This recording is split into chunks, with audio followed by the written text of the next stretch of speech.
It seems I have a mission now. On the way to the hospital, Ji Yanli said these words. What? Lu Chaochao didn't understand and looked somewhat confused. My mission is to fatten you up. Chapter 15. He can't forget her. Lu family villa. After Lu Chaochao ran out, she still didn't calm down. Lin Jin had someone escort Jiang Dao back to the police station. He leisurely showed his badge to Lu Qingqing and Xu Jiaxuan, demanding they hand over their phones and accompany him to the station to make a statement. I won't go, I refuse. That shameless little bitch Lu Chaochao caused such a disgraceful scene. If she wants to run away or die, go look for Lu Chaochao. Lu Yunting trembled with rage. Today, Lu Chaochao had humiliated him in front of so many outsiders, exposing his dirty laundry. He wished he could beat her to death right then and there. It'd be best if she ran away, best if she died out there.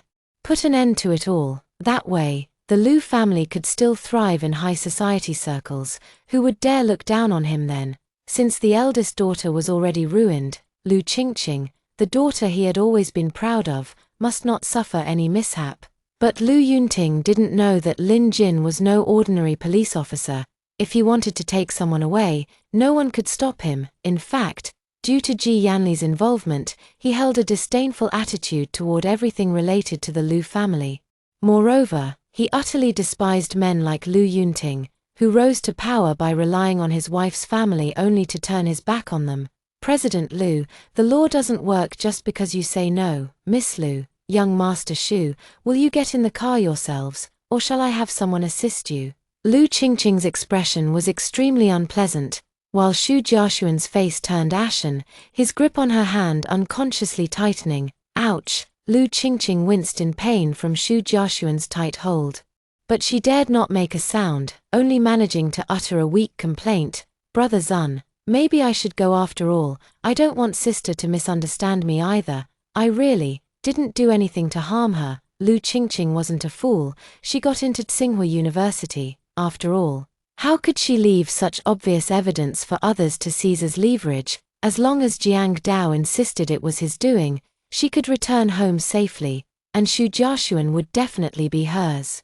She must marry into the Xu family. The more pain Lu Qingqing felt in her hand, the more vicious she became inside, yet she feigned even greater fragility on her face. Xu Jiaxuan had always favored Lu Qingqing, and seeing her cautious and obedient demeanor, he felt a sense of relief. All right, then I'll accompany you. As the police took Lu Qingqing and the others away, Lu Yunting collapsed onto the sofa as if he had aged 10 years in an instant. He kept muttering under his breath, Lu Chaochao, why don't you just die like your mother did? For a father to curse his own flesh and blood like this. The servants hiding in the corners exchanged uneasy glances, their expressions unreadable. Xiao Jingxian had initially been worried about Lu Qingqing and wanted to follow them to the police station, but seeing Xu Jiaxuan so fiercely defending her daughter, she thought it might be a good opportunity to strengthen their bond. With a hardened heart, she stopped in her tracks. At the same time, he also gave Jiang Duan a meaningful look. No matter what, Jiang Dao had to take the blame for everything. Only if she and her daughter remained standing would Jiang Duan avoid being driven out of the Lu family. Jiang Duan understood it all too well. This time, his son was truly finished. Even though it was Jiang Dao's fault, he couldn't help but begin to resent Lu Chaochao. Why call the police? Why couldn't she just obediently marry his son? It's all because of Lu Chaochao. He must make her pay. Jiang Duan harbored resentment in his heart and left the Lu family while Lu Yunting wasn't paying attention. Meanwhile, Xiao Jingxian gently massaged Lu Yunting's temples and said softly, Yunting, Chaochao is just being childish. Don't be too angry with her. After all, she's your own flesh and blood. Lu Yunting sneered. How is she anything like a child of the Lu family? She's the spitting image of the Sheng family. The thing he hated most in his life was being forced to become a live-in son-in-law, to the point where even his own daughter couldn't bear his surname. It took him so many years to finally outlast that old bastard Sheng and turn the Sheng family into the Lu family. That's why he despised anything related to the Sheng family, including people. Xiao Jingxian lowered her head and smiled smugly upon hearing this. In the hospital treatment room, Lu Chaochao sat on the bed. Letting the doctor carefully examine her foot, Ji Yanli held her hand the entire time, whispering, "Don't be afraid, I'm here." His eyes remained fixed on the doctor's hands until the latter looked up and spoke. "There's no problem, maybe just a slight twist, it didn't hurt the bones, and there's no swelling. I'll be fine after resting for a while." Lu Chaochao tugged at Ji Yanli's sleeve. "See, I told you I'm fine, only a doctor can say for sure," Ji Yanli said, patting Lu Chaochao's head. The doctor was quite old, with white hair. Seeing how close the two were, he smiled and said, "Young lady, your boyfriend is right, a sprain can be minor or serious, it's best to have a doctor check it out to avoid any long-term issues." "No, he's not." Lu Chaochao's face flushed crimson at the doctor's mention of boyfriend, wanting to refute, but then she heard Ji Yanli's voice. "Chaochao, did you hear what the doctor said? Take good care of yourself from now on."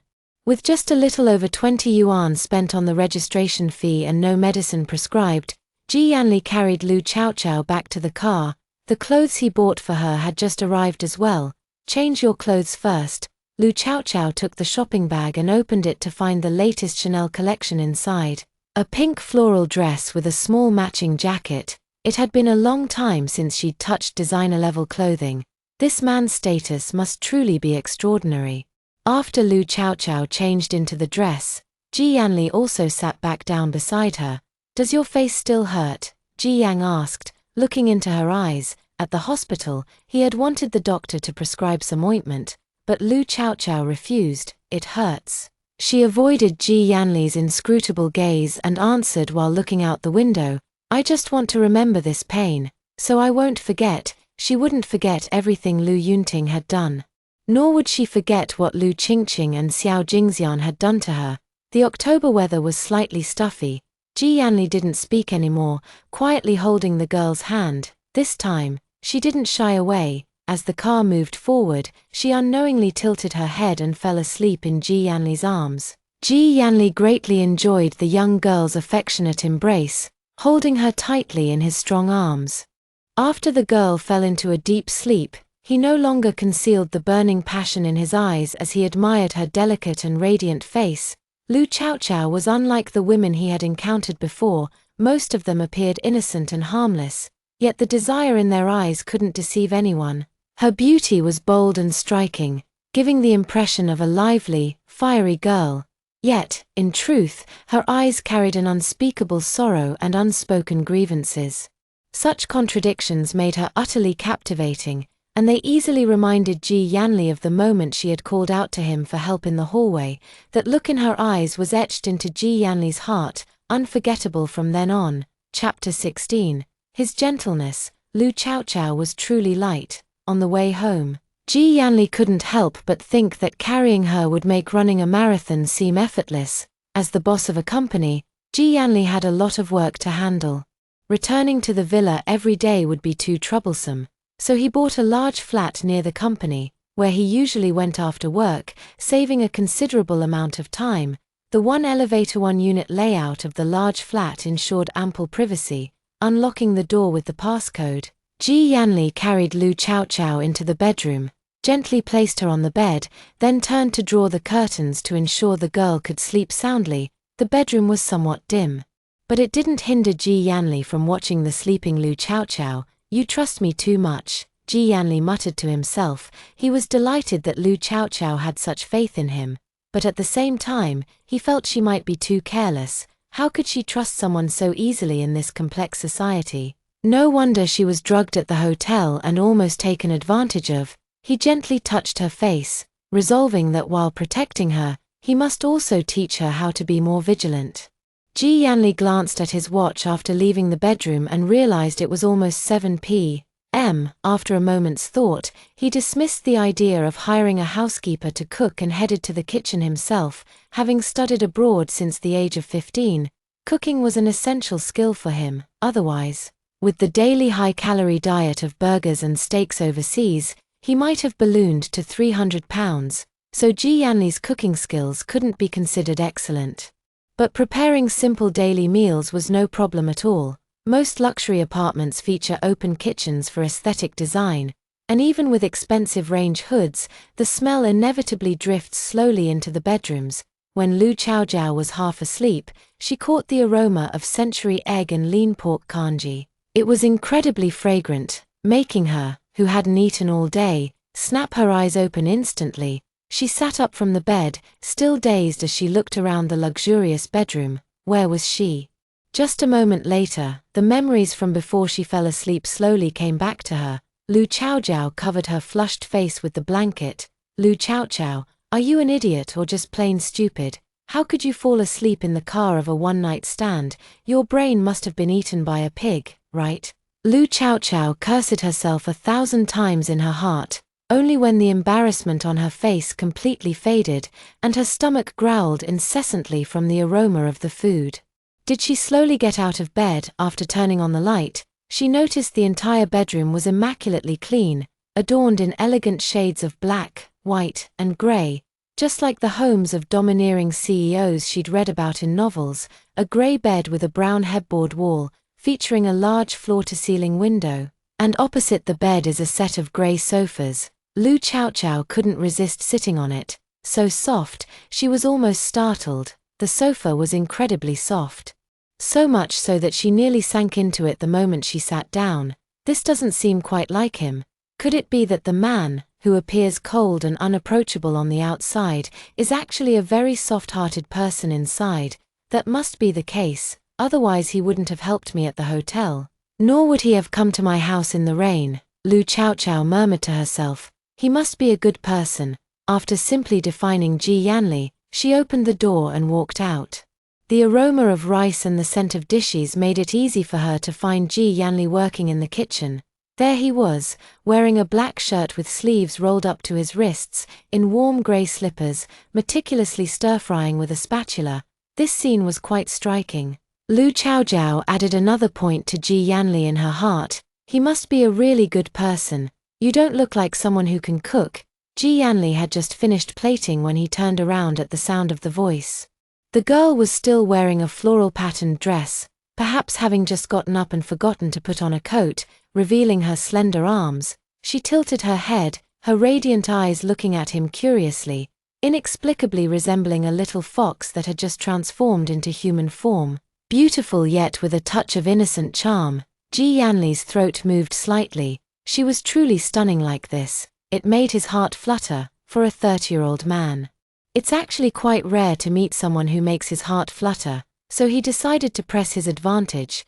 Back when I was studying, I always cooked for myself. The man stepped forward and intimately touched Lu Chaojiao's forehead. How are you? Feeling any better? Lu Chaojiao felt a bit uncomfortable but surprisingly didn't retreat. Instead, she slightly lowered her head and said, I'm fine. Actually, there was never anything wrong to begin with, then. Are you feeling a little better in mood? Ji Yanli pressed further, his gaze falling to her feet, causing him to frown. I remember leaving a pair of slippers by your bed. Although they were men's, she should have worn them. Lu Chaojiao let out an ah, before looking down at her feet, her toes wriggling awkwardly, then replied, I didn't see them. It's getting cold. You'll catch a cold without shoes.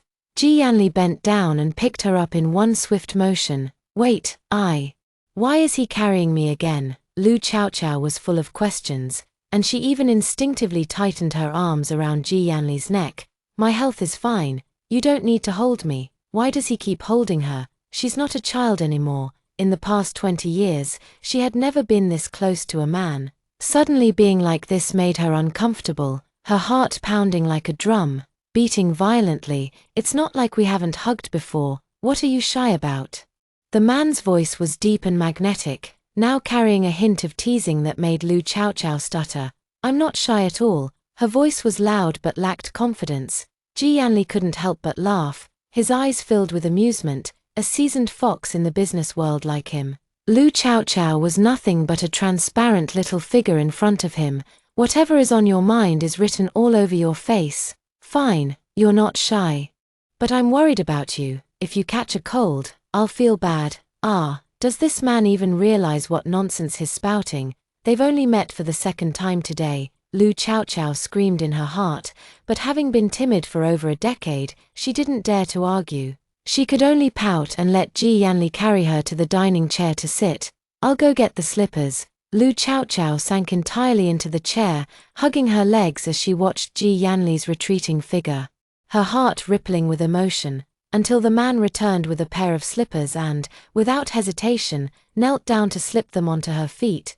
Lu Chaojiao was stunned, so shocked that her entire body stiffened, like a puppet allowing her fair, delicate foot to be cradled by the man. There wasn't a trace of disgust on his face. In fact, he even patted the sole of her foot while putting on her shoe. "It's a bit cold. Remember to wear shoes from now on." Okay, why was he being so kind to her? The towering fortress Lu Chaojiao had spent 12 years building actually developed a tiny crack at this moment. She probably used the 9 yuan free shipping cement from Pinduoduo. Chapter 17 His Hidden Motives. No matter how turbulent Lu Chaochao's emotions were, Ji Yanli remained perfectly composed. He naturally served her a bowl of century egg and lean pork congee, and the dishes he prepared were also light and simple, a serving of braised chicken thighs with seasonal vegetables, and a portion of shrimp with scrambled eggs. Ji Yanli handed her the chopsticks and said softly, "I rarely cook at home, so there's only these dishes in the fridge. Try them first, and if you don't like them, I can order takeout." "No need, they look delicious." Lu Chaochao blushed slightly and glanced at him shyly. "Then I'll start eating first." The girl's shy demeanor was truly heart-fluttering.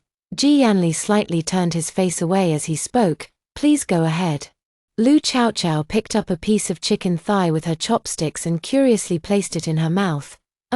Delicious. Although the dish was quite light, the chicken thigh meat was tender with the fresh aroma of seasonal vegetables, giving it a unique flavor, paired with the century egg and lean pork congee. Alternating between bites of meat and spoonfuls of porridge, and then a mouthful of shrimp, it was absolutely wonderful.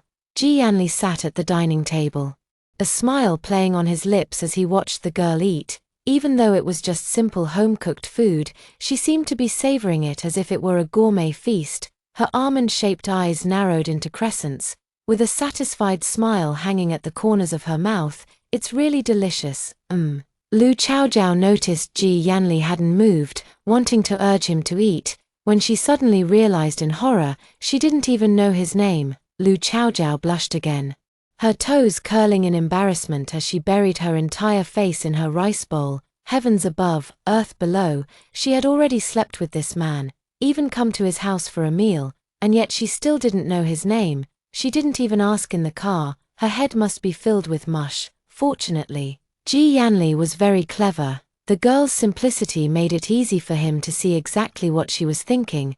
It was also his mistake. He had actually forgotten to introduce himself in front of the girl.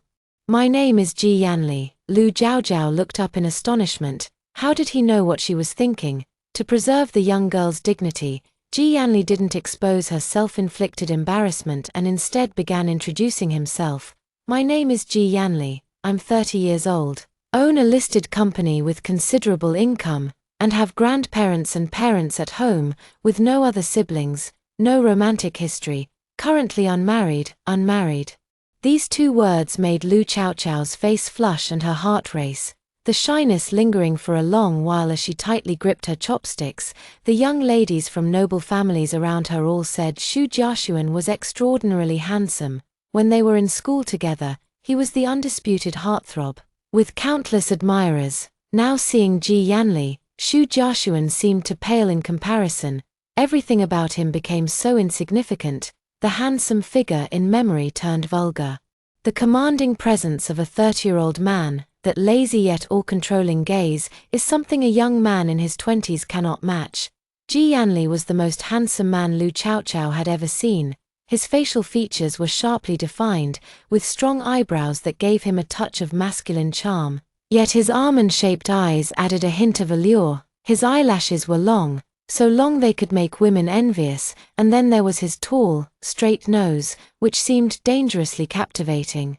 Paired with lips of perfect thickness, currently curved into a dizzyingly charming smile, his demeanor was vibrant, every gesture exuding pride and effortless grace. In short, he is a man brimming with confidence and exuding a unique charm. Lu Chaochao was almost dumbstruck, and Ji Yanli waved his hand in front of her with a smile.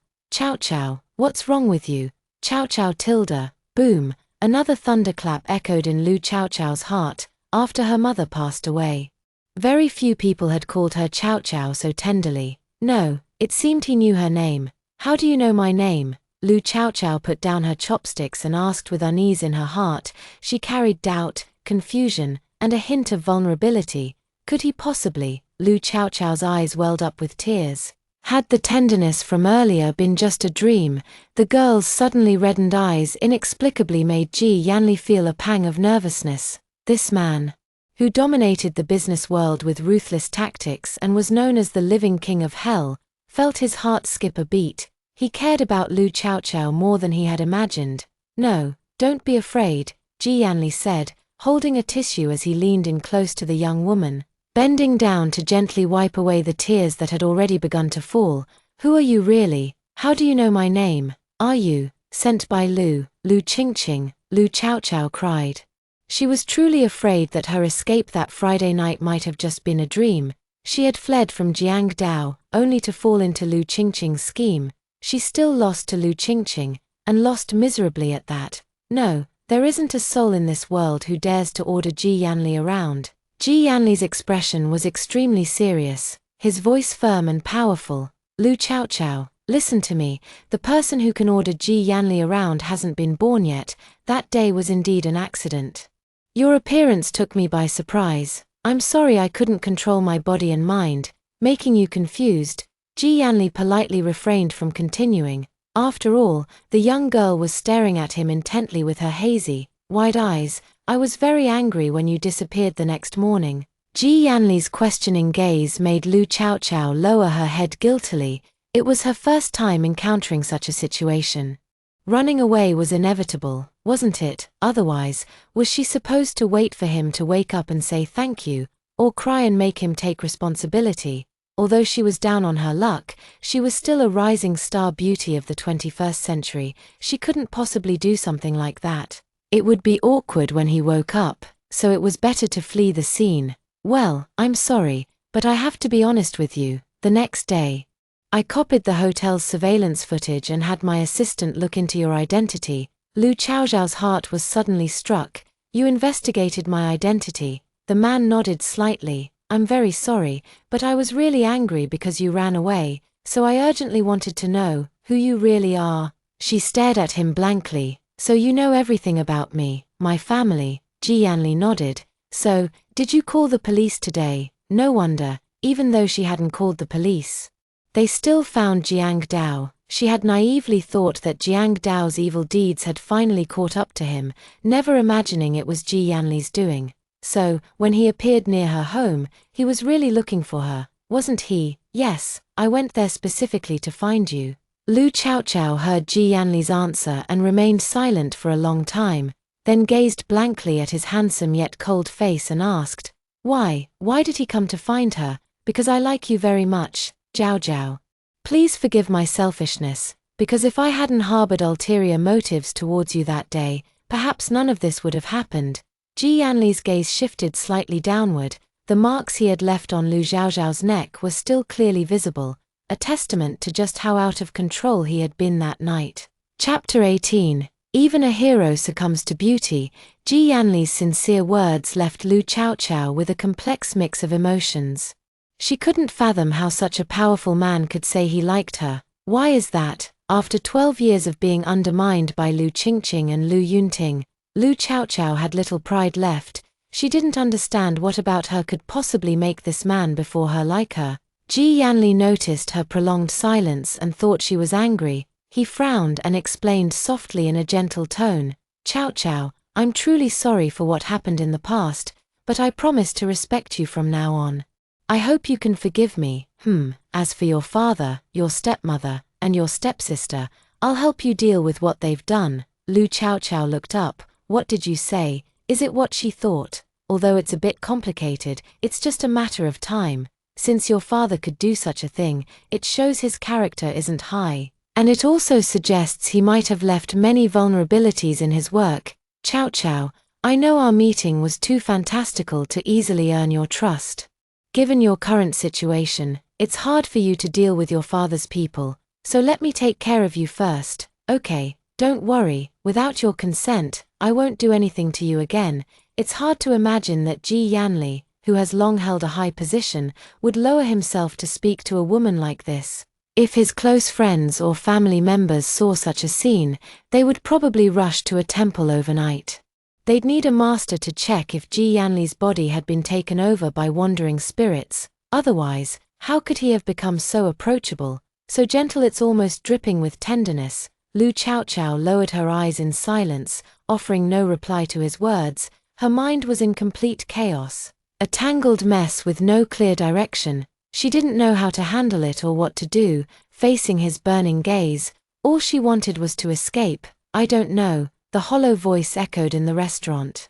And Ji Yanli didn't press further, just gently patted her head. It's okay, as long as you don't resist me. You can think about the rest later. Then shall we continue eating now? The food is getting cold. The sudden interruption made Lu Chaochao realize she hadn't finished the porridge in her bowl. All right, then, Ji Xian. Facing Ji Yanli's bright, attentive eyes, Lu Chaochao's tongue twisted mid-sentence, changing Mr. Ji to Brother Ji. Can I call you Brother Ji? The girl cautiously asked if this form of address might be too forward. Call me whatever you like. Chaochao, of course, it'd be even better if we could be a bit closer. The older man's teasing was simply lethal. Lu Chaochao's heart fluttered like a startled deer again. Then she buried her face in her bowl. After taking a few bites, she looked up and asked, Brother Ji, I handed my phone over to the police officer at home. Could you accompany me to the police station later to get it back? Not having a phone is really inconvenient, and she hasn't replied to her roommates for so long. They must be so worried in the dorm. Police officer, is he that old? His friend was about the same age as him. Even if he worked as a police officer exposed to the elements, he wouldn't be old enough to be called uncle, right? Ji Yanli didn't immediately answer Lu Chaochao's words, instead murmuring about the form of address. Well, it's an honorific. Lu Chaochao stuck out her tongue awkwardly. Then I'm very fortunate you didn't call me uncle. How could that be? You're so handsome. There's no way I'd call you uncle, really. Jiao Jiao thinks I'm quite good looking. Faced with Ji Yanli's amused gaze, Lu Jiao chickened out again. Blushing, she timidly replied, You still haven't answered my question. Will you come with me to the police station? It's very late today, and you need to rest early. The officer on duty is a good friend of mine. I'll just have him send it over by courier. Just checked my watch. It's already 8:30, and Ji Yanli naturally didn't want Lu Jiao, who was in a bad mood, to go out again. He's your friend. Ji Yanli's words surprised Lu Jiao once again. Yes. That police officer was clearly different, not backing down even when facing Lu Yunting, arresting people without hesitation, still full of curiosity about her. So he was Ji Yanli's friend. That made sense now. Wouldn't that be too much trouble for your friend? Lu Chaochao asked somewhat sheepishly. Not at all. We've been friends for over 20 years. He won't mind. On the contrary, he was quite eager, certain that Lin Jin would be thrilled the moment he called. Sure enough, as soon as the call connected, Lin Jin's booming voice came through. Oh my, the ever busier than an emperor President Ji actually called me. This must be something incredibly important. Should I notify the United Nations for a discussion on your behalf?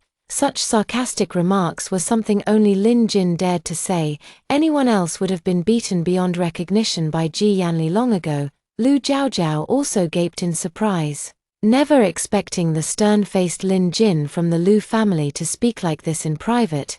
Is Zhao's phone with you? Find a courier and send it to my place. Holy shit.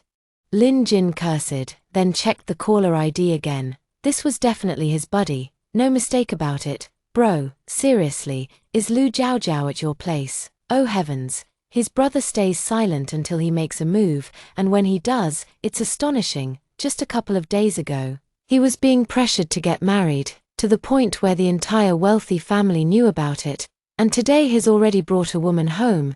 This is the speed and thrill of the game. Lu Chaochao heard her name being called and, without hesitation, fled the dining room in her slippers, then ran to the sofa and covered her face with a pillow. In the past 20 years, she had never experienced such a scene. She was truly shy. Ji Yanli watched Lu Chaochao's fleeing figure with immense amusement. Wasn't it you who messaged me to rush over? If I didn't bring her home, where else should I take her? Lin Jin clicked his tongue and sighed. Who would have thought that even you, of all people, would fall for a beauty? This is truly unexpected. However, Lu Chaochao's family is full of shady characters. If you end up with her, once the rest of the Lu family finds out, they'll undoubtedly try to leech off you. Ji Yanli sneered indifferently. Do you think just anyone can take advantage of me? Sooner or later, he would settle the score with everyone in the Lu family who had bullied Lu Chaochao. Yes, I forgot you're the legendary Ji Yanli of the business world. Such small fry aren't even worth your time to chew on. Lin Jin was still busy at the police station with Jiang Dao's case. Aside from the matter involving Lu Chaochao, there was plenty more to dig up on him. As a police officer, he was responsible. The phone can't be returned yet. The technicians are still recovering the data. I'll buy a new one later. Tell your sister-in-law to use it for now. Okay, don't call her that randomly. Chaochao will get shy. Although he quite liked the term sister-in-law, it didn't necessarily mean Lu Chaochao would appreciate it. Oh my, Ji Yanli with a sweetheart is indeed different. He's actually developed some human warmth now. Lin Jin even felt he should go burn some incense, praying to Buddha to keep his buddy this warm-hearted forever. Hanging up the phone, the smile on Ji Yanli's lips didn't fade. He walked to the living room and saw Lu Chaochao curled up on the sofa like a little kitten. Chaochao, do you need anything else? I can have my assistant buy it and bring everything over together. Today's President Ji is the ever-thoughtful President Ji. Chapter 19. Want to see abs? I'm going back to the school dormitory tomorrow. I don't think you need to prepare too many things for me. To put it bluntly, their acquaintance was a mistake from the start. Ji Yanli said he had ulterior motives, but Lu Jiaojiao actually couldn't muster much resentment to blame him. After all, it was her who let her guard down too much in the first place. Ji Yanli held his phone and naturally sat down next to Lu Chaochao. You don't need to overthink it. In the end, it was my fault that day, making you, a girl, endure so much gossip. The post on the school confession wall was still fresh in Ji Yanli's memory. It's hard to imagine how a girl could face so much malice from her schoolmates and alumni without crying, making a scene, or going crazy. She was much stronger than he had imagined. So apart from my ulterior motives towards you, you can also consider everything I've done as atonement. That day, he could have actually taken Lu Chaochao to the hospital. Lu Chaojiao gazed at the understated yet luxurious and opulent living room, then looked at Ji Yanli, realizing he was no ordinary person, so perhaps she shouldn't overthink things too much. Alright then, her phone wasn't with her, and she didn't have a single cent on her.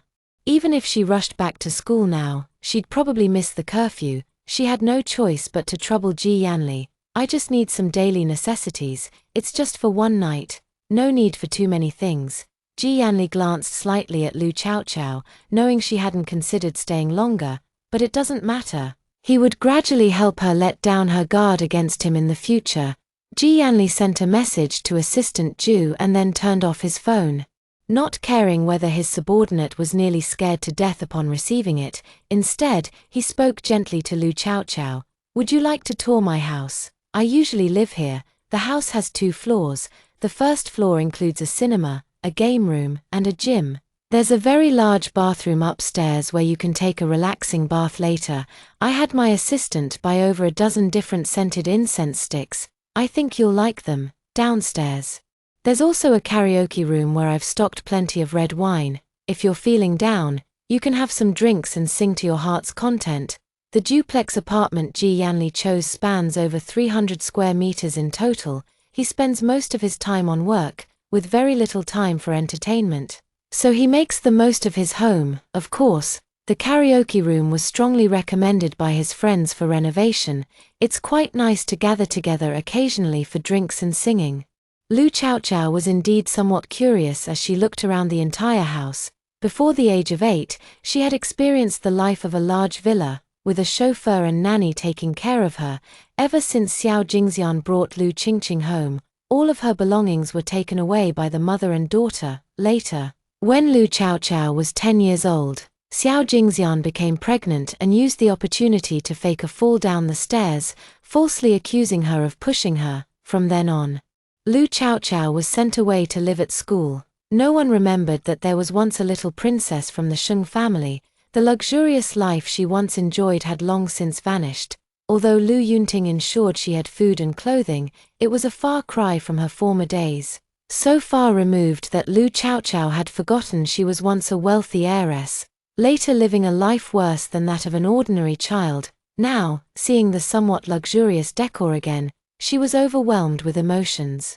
Curiously looking around, she didn't even realize her hand was being held by Ji Yanli. This is the gym. They opened a room filled with all kinds of fitness equipment, each showing signs of frequent use, suggesting Ji Yanli spent considerable time in the gym. Lu Chaochao's mind wandered, and she impulsively glanced at Ji Yanli's abdomen. She wondered if beneath his slim-fitting clothes, he had well-defined abs when he took off that black shirt. That Friday night had been too sudden. All she could recall now was the pain, leaving her clueless about what his physique was really like. Thinking about it this way, it does seem a bit of a shame. Ji Yanli raised an eyebrow, sensing Lu Xiaoxiao's bold and curious gaze. What's the matter? Do you want to take a look at my abs? Lu Xiaoxiao snapped out of it. Noticing the man's teasing look, her face turned as red as a peach again, and she replied in a high-pitched voice, I wasn't, don't talk nonsense. Her attempt at feigning composure with a loud shout nearly made Ji Yanli burst into laughter. He very ambiguously took her hand and tried to place it on his abs. You can feel it, of course, if Chaochao really wants to see. I can actually take off my clothes. Lu Chaochao suddenly withdrew her hand as if she had touched fire. Stamping her feet, covering her eyes, and blushing furiously, she shouted, Who asked you to take off your clothes? She's not a pervert. Lu Chaochao shouted and ran out of the gym, swearing she would never come back here again. Lu Chaochao stormed out angrily, then turned around and entered the movie room. Everything here looked brand new. Seems like the man doesn't like to spend time on entertainment. Just a workaholic. Lu Chaochao stomped angrily in front of Ji Yanli. Taking in the view below, she didn't even realize there was a faint smile on her face, as if she had forgotten all the worries of the day, now just a carefree college girl. She was curious about everything: the gaming console, the large screen, and the red wine in the karaoke room all caught her curious gaze. As she looked, she was inwardly astonished. They were all famous wines. The most expensive one had a market price soaring to 2 million yuan per bottle, while the cheapest still cost around 200,000. TSK. It's not alcohol they're drinking, but a life of luxury and extravagance. Lu Chaochao sighed inwardly, and of course, her curiosity about Ji Yanli was piqued once again. Just who is he? There was no helping it. Xiao Jingxian's influence was too strong, over the past 12 years. Lu Chaochao had long since lost any opportunity to learn about the affairs of the wealthy elite. Would you like some red wine? Ji Yanli leaned against the doorway and asked Lu Chaochao. Drinking a little red wine in the evening can also help her sleep better. No thanks, I have an early class tomorrow. I'm afraid I won't wake up if I drink. Lu Chaochao quickly waved her hands in refusal. Wouldn't drinking such expensive wine just make her owe him more and more? Okay. Shall we go upstairs to check out the bathroom? Ji Yanli suggested. Lu Chaochao nodded, but just as the two reached the staircase landing, the doorbell rang. The delivery is here. Ji Yanli walked to the front and saw that it was the delivery guy. Chaochao, your phone has arrived. Really, that's great. I've been itching all night without my phone. As a contemporary college student, who can guarantee they can live without their phone? Anyway, Lu Chaochao couldn't guarantee it. After the express delivery was signed for, Ji Yanli quickly took out the new phone. Your phone still needs to stay at the police station. I asked my friend to buy you a new one. The data has been transferred, and a new SIM card has been inserted. You can use this for now. Lu Chaochao checked the phone's apps repeatedly and found all her information was exactly the same as before, including her original WeChat account. Ji Yanli was even more thoughtful than she had imagined. Thank you, Brother Ji, and also thank your friend for me. I really like the new phone. Brother Ji, can I quickly reply to my friend's messages first? They're really worried about me. Having been missing for most of the day, she just opened WeChat to find her messages exploding. Ji Yanli nodded. Go sit on the sofa for a while. The next second, Lu Chaochao bounced over to the sofa, eagerly replying to WeChat messages with great enthusiasm. It's unclear whether she genuinely forgot the fear from earlier in the day or was suppressing her pain. Ji Yanli watched Lu Chaochao laughing happily on the sofa, realizing there was still much he needed to do in the future. Chapter 20, Friends Concern. Lu Chaochao didn't check out the features of the new phone. Instead, she immediately opened WeChat. Then she discovered a dense list of voice messages. Apart from messages from her roommate, Lu Yunting had also sent her quite a few. She had no intention of listening to whatever scolding Lu Yunting had for her and instead clicked on Ding Shu's voice message. Third brother, what happened when you went home? Did your dad hit you? Third brother, how are you doing now? Why aren't you replying to messages? Are you coming back to the dorm? Chaochao, what did you do? The police just came to our school to investigate your case. Many classmates were taken away by the police. And the posts on the confession wall are going crazy. Of course, there were also messages from Bai Hang and Yuan Jiayin. Jiao, was it you who called the police? Your counselor just came to the dorm looking for you. Oh my god, Jiao, what exactly did you do? All the school leaders are in a meeting now. And I heard it's about discussing your situation. Of course, there were many voice messages. As Lu Jiao clicked to the last few, her roommate's voice began to sound urgent. Lu Jiao, where on earth have you gone? Did your dad scold you or hit you?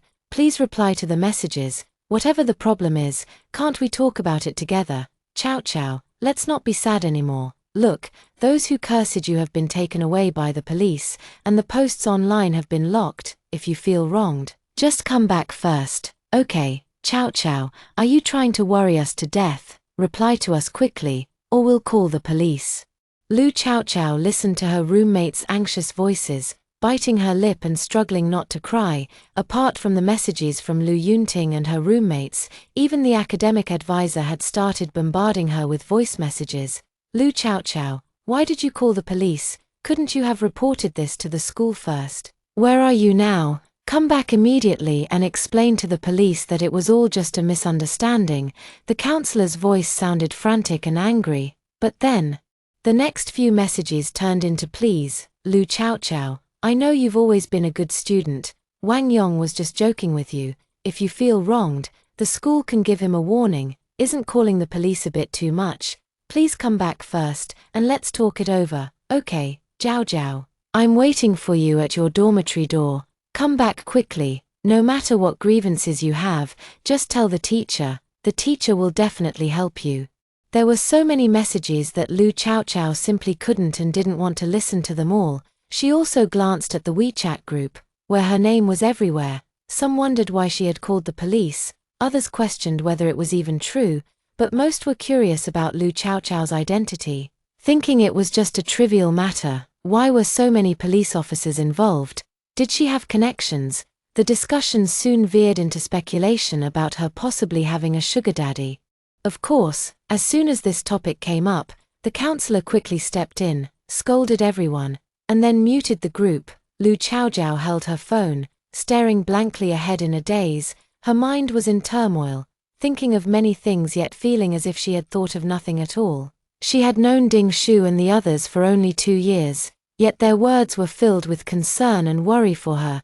And what about her father? During her most fearful moments, all he offered were insults and slaps. Even worse, for the sake of the so-called reputation of the Lu family, he wanted to marry her off to Jiang Dao.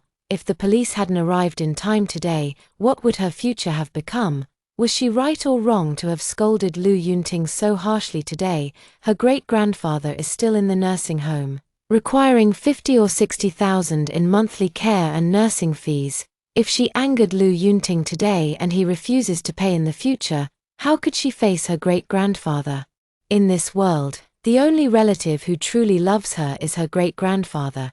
Did she really do something wrong today? Was she too trusting that Lu Yunting wouldn't stop the nursing home fees for great-grandfather's sake, considering his reputation? After all, great-grandfather's existence is well known in elite circles. What exactly will Lu Yunting do? Lu Chaochao truly doesn't know what to do. She's only 20, having just made a scene at home, and now she has to return in disgrace.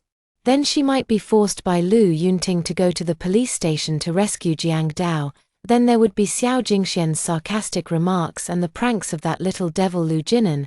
She would live a life worse than death. Lu Jiaojiao was at a loss. She couldn't think of a better solution. Nor did she have the ability to earn her great-grandfather's nursing home fees within a month. If Lu Yunting really stopped the nursing home fees, would great-grandfather think she was unfilial? She hugged her knees and thought for a long time before replying to her roommates. Room leader, I'm fine now. The family matter has been resolved. I won't be returning to the dorm tonight, but I'll be back for class tomorrow morning. Tell Xiaoer and Xiao Sai not to worry about me and to rest early. As soon as the message was sent, typing appeared on the screen. Ah, Lu Chaochao, you finally replied to us. We were almost scared to death. Your phone calls went unanswered. And you didn't respond on WeChat. We were about to go to your academic advisor to get your home address and check on you. What's going on with you now? Did your dad hit you? Was it you who called the police? Don't look at the school forum posts. We all think you did the right thing by calling the police. Don't be afraid at all. As girls, this is exactly how we should fight back against slanderous rumors. Are you at home now, or somewhere else? Are you safe? Ding Shu's messages kept pouring in one after another. Lu Chaojiao looked up at the upstairs. Just now, Ji Yanli had said he was going upstairs to draw her a bath, so now she was alone in the living room. Don't worry, I'm at a friend's place. The next second, Ding Shu's video call came through, but Lu Chaojiao didn't dare to answer and switched to voice instead. Lu Chaojiao, have you learned to lie now? We've been together day and night for over 2 years. How many friends do you have that we don't know about? No need to be so brutally honest, Lu Chaojiao muttered while picking at the sofa. Did you hide in some hotel to cry? Ding Shu felt they'd found the answer. Lu Chaojiao couldn't come up with a better excuse, so she silently acquiesced. Now Ding Shu's tone shifted from worry to concern. Alright then, relaxing at a hotel is fine too, just take care of yourself, and if anything comes up, contact us immediately, me, Xiaoer, and Xiao Sai. We're all your solid support. Okay, thank you all, it's so good to have you. Lu Chaojiao choked back sobs as she hung up the phone, then tossed it aside, curling up on the sofa as silent tears streamed down her face. When Ji Yanli came downstairs, he saw her looking so fragile, as if she might shatter at the slightest touch. What's wrong? His steps grew hurried as he quickly made his way to her side, carefully helping her sit up. Why are you crying? Ji Yanli gently wiped away her tears. Don't be afraid, I'm here for you. Please stop crying, okay? Lu Jiaojiao looked at him with tear-filled eyes, her voice choked with sobs. Brother Ji, am I really that useless? She had studied with all her might in high school. Yet in the end, she still couldn't outperform Lu Qingqing. It seemed like no matter what she did, she could never surpass Lu Qingqing. She was also so easily deceived. If Ji Yanli hadn't suddenly appeared that night, she might have already broken down and jumped off a building. Chapter 21. Would he think she was stupid? Although Ji Yanli was upstairs, he wasn't completely unaware of the commotion downstairs. The little girl must have remembered what happened during the day again and felt wronged. No, I think you're very brave. Sure enough, her face was tear-streaked like a messy kitten. The man patted her head as if comforting a child. Jiao Jiao.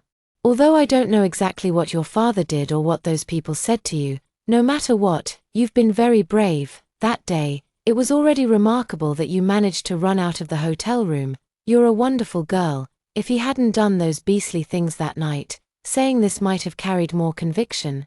But Ji Yanli never regretted his actions. He only wished he had woken up earlier the next day. Jiao Jiao, you did nothing wrong, even if it hadn't been me that night. And the same thing had happened. As these words left his lips, Ji Yanli felt a heavy tightness in his chest. His fists clenched so tightly they trembled, and his temples throbbed violently. Even though he felt a sour, numbing pain in his heart, he continued, even if the same thing happened, and it wasn't me, it still wouldn't be your fault, understand? You didn't do anything wrong. Lu Chaojiao's tears streamed down her face. I trust people too easily. Lu Chaojiao had such a good impression of Ji Yanli. He was like a gentle older brother. Exactly the kind of protector she had always wanted. She couldn't help but share some of her innermost thoughts. I actually had doubts about the messages my fiancé sent, but she still clung to a sliver of hope. She hoped Xu Jiaxuan could pull her out of the abyss that was the Lu family. On the way to the hotel, I was still hesitating. I don't know why I went anyway, and even when Jiang Dao, knowing full well he wasn't a good person, I still drank the water he gave me. I don't know why my brain just stopped working. Lu Chaochao sobbed uncontrollably. Later, he listened to Lu Qingqing again and posted my photos online. If it weren't for Brother Ji helping me report it to the police, I wouldn't know how to face going to school in the future. Ji Yanli held Lu Chaochao in his arms, letting her lean on his shoulder and cry. Anyone who saw such a gentle Ji Yanli would be utterly shocked, not to mention that Lu Chaochao's tears had soaked half of his shoulder. Chaochao, I regret that I met you so late and let you suffer so much injustice. But from now on, I won't let anyone else bully you. Trust me, okay? Lu Chaochao pouted and sobbed, her words coming out in hiccups. Once some things were spoken aloud, the heart would feel much lighter. She was also embarrassed that she had lost her composure to such an extent. Not only did she soak his clothes with her tears, but she also made him comfort her. But no matter what, when someone gently consoles you at your lowest point, it helps you quickly move past the atmosphere of disappointment. Don't you think I'm too stupid? What if I lower the IQ of your future family? Lu Chaochao wasn't sure why her mind worked so quickly. But she suddenly thought of this, just moments ago, when she went to Ji Yanli's study upstairs. The sheer number of books there had startled her. Flipping through a few randomly, she noticed signs of reading on each one, which proved just how much Ji Yanli must read every day. Given how easily she trusts people and gets tricked, would Ji Yanli eventually think she's dragging down the family's IQ? Lu Chaojiao lowered her head, not daring to look at him. Ji Yanli sighed. Chaojiao, I don't care about anything else, but could you tell me about your fiancé issue? This was the thorn stuck in his throat. Her. She let out a bewildered exclamation before her gaze drifted away. He's my ex-fiancé now. We called off the engagement today. He said he likes my sister and that I'm not worthy of marrying him. Lu Chaojiao picked at the sofa, hugged her knees, and rested her chin on them again. Actually, I don't like him either. Maybe life has been too hard. And I thought he was a hope that could save me from my misery. My half-sister seized on this weakness of mine, and I was gambling on that 1 in a million chance to see if it was really true. Who would have thought I'd actually fall into the trap? Hearing that Lu Chaochao didn't like anyone else, Ji Yanli breathed a sigh of relief. In the business world, he was known for never letting go of his opponents, so of course he wouldn't give up so easily. Even if Lu Chaochao already had someone she liked, he might have to resort to some extreme measures. Of course, things hadn't reached that point yet, and he still wanted to maintain a gentle image in front of Lu Chaochao. The two of them chatted idly without realizing it, and before long, the doorbell finally rang again. Outside the door, Assistant Ju was carrying large and small bags, followed by Ji Yanli's secretary, Linda. She is a knowledgeable career woman, at this moment. She is brimming with intense curiosity, her eyes shining like light bulbs. Assistant Ju, is the boss really in a relationship? Oh my God, Buddha, Guanyin Bodhisattva, is the boss really going to renounce his ascetic ways and return to secular life? Linda's voice trembled. Does that mean we won't have to work 996 anymore, and can become modern professionals with a 9-to-5 schedule? Heavens above, since Ji Yanli took over the company, it's been an endless cycle of overwork, driving himself, the employees, and even rival companies to extremes. He could manage without romance or socializing, declining parties whenever possible, wishing he could work at the company 24 hours a day. Once, I was hospitalized with a high fever of 40 degrees, hooked up to N4, and still managed to attend a remote meeting on my laptop. If even the boss is working so hard, how can the employees dare to slack off? As Ji Yanli's secretary, one has no choice but to keep up with the intense work pace, striving to become the industry benchmark among secretaries. Despite her annual salary increasing significantly every year, Linda still wants to seize the tail end of her youth and experience a passionate romance. So, as soon as she received the call from Assistant Ju, she rushed to the mall with an incredibly excited heart, then bought some essentials that Lu Chaochao needed. All while carrying the mindset of purchasing gifts for the Queen Mother, Assistant Jew tried his best to steady his breathing, keeping his expression as natural as possible. He knew far more than Linda. He even knew when his boss had lost his virginity. Was he proud? Of course. So, Assistant Jew straightened his neck and said, "I don't know." "You don't know what?" Ji Yanli opened the door and immediately heard Assistant Jew's words. Assistant Jew's previously raised neck instantly softened as he smiled and said, "I don't know if you're satisfied with the things I bought." Linda, seeing Ji Yanli, also took advantage of what she was holding to push past Assistant Jew. "Boss, I bought the latest products from major cosmetic brands. Skincare and masks are at the bottom, and there's plenty of makeup too. If your girlfriend doesn't know how to use them, you can give her my WeChat. I promise to share everything I know." While introducing the items in her hands, Linda acted like a gossipy paparazzo, tiptoeing to peek into the room. She had just caught sight of Lu Chaochao craning her neck curiously to look. Lu Chaochao accidentally made eye contact with Linda and immediately withdrew her head like a shy puppy. But in their hearts, they both couldn't help but exclaim, "She's so beautiful." Chapter 22. Wait, that's not right. Brother G is actually a very gentle person. Linda's heart was surging with emotions.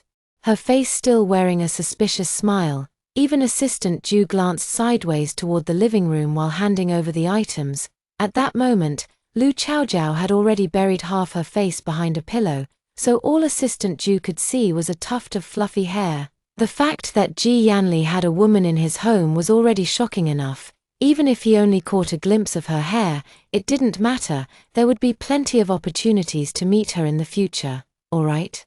You can leave now." Ji Yanli unceremoniously shut the door, while outside, Assistant Jew and Linda grinned like the big bad wolf. The good days are just around the corner. Linda's eyes sparkled with hope as she envisioned the future. Assistant Jew adjusted his glasses, a shrewd gleam flashing in his eyes. "Until the boss says he has a girlfriend, don't let a single word slip at the company." "Of course, I'm not stupid." The two walked away happily. At this moment, Ji Yanli, at home, carried some items while holding the somewhat shy Lu Chaochao's hand as they headed to the bathroom. "I had my assistant buy some skincare products, scented candles, pajamas, and cosmetics you might need. Later, you can take a nice bath and put on a face mask. Tomorrow, you'll be as radiant and beautiful as a little sun again." Chaochao. Lu Chaochao looked at her hand, tightly held by Ji Yanli, and he even called her a little sun. God, why was her heart suddenly beating so fast? My face felt warm, as if something was bubbling up inside. It wasn't until Lu Chaojiao applied a facial mask and lay down in the bubble-filled bathtub that she finally let out a long sigh of relief. Today was truly a surreal day, relaxed yet curious. She glanced around the spacious bathroom. Many new items had been added since her arrival, bringing splashes of color to the space. There are pink slippers, warm yellow pajamas, and sweet-scented incense. The presence of these things made Lu Chaochao forget the worries of the day. She found it magical. How did she go from being homeless during the day to soaking in a luxurious bathtub now? It was all because of Ji Yanli. Thinking of this, Lu Chaochao took out her phone and without hesitation opened Weibo to search for the name Ji Yanli. In the next second, information about Ji Yanli appeared, looking at the dense list of introductions and titles.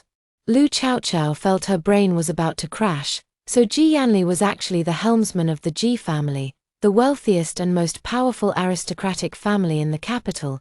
That's the Ji family, whose wealth rivals nations. Rumors say they're an aristocratic family with gold mines, jade mines, diamond mines abroad, and even oil in Arabia.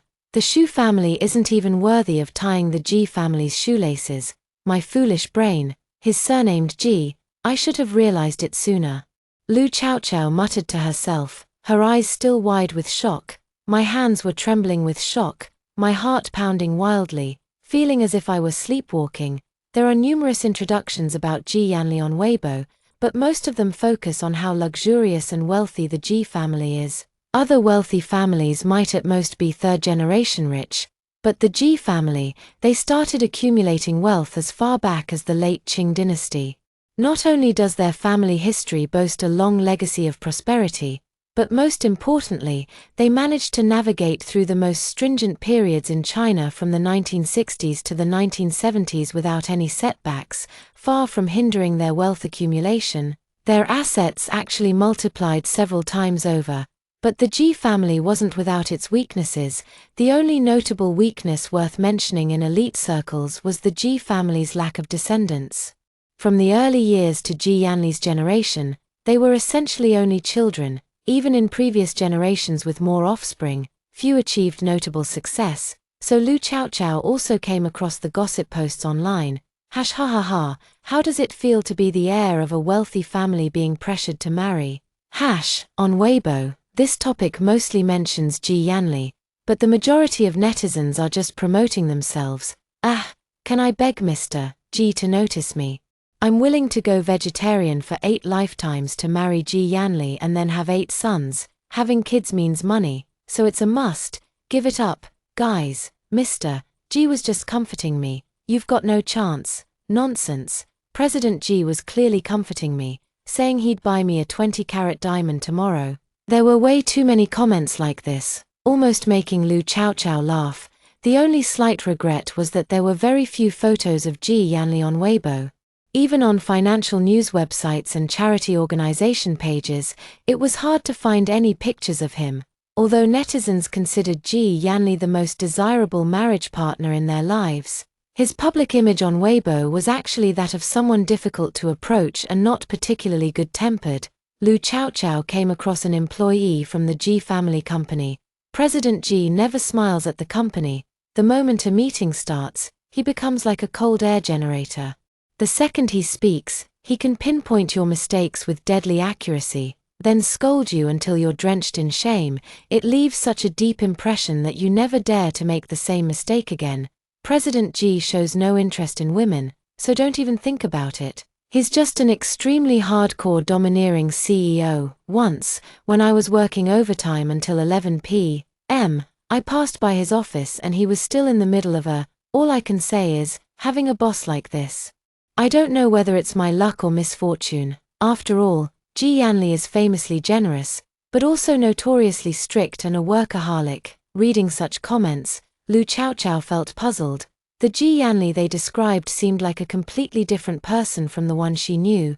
Brother Ji is actually quite gentle. Lu Jiaojiao glanced at Weibo, then around the bathroom. The incense was lit by Ji Yanli. The water was drawn by him, and even the slippers and clothes were placed within her reach.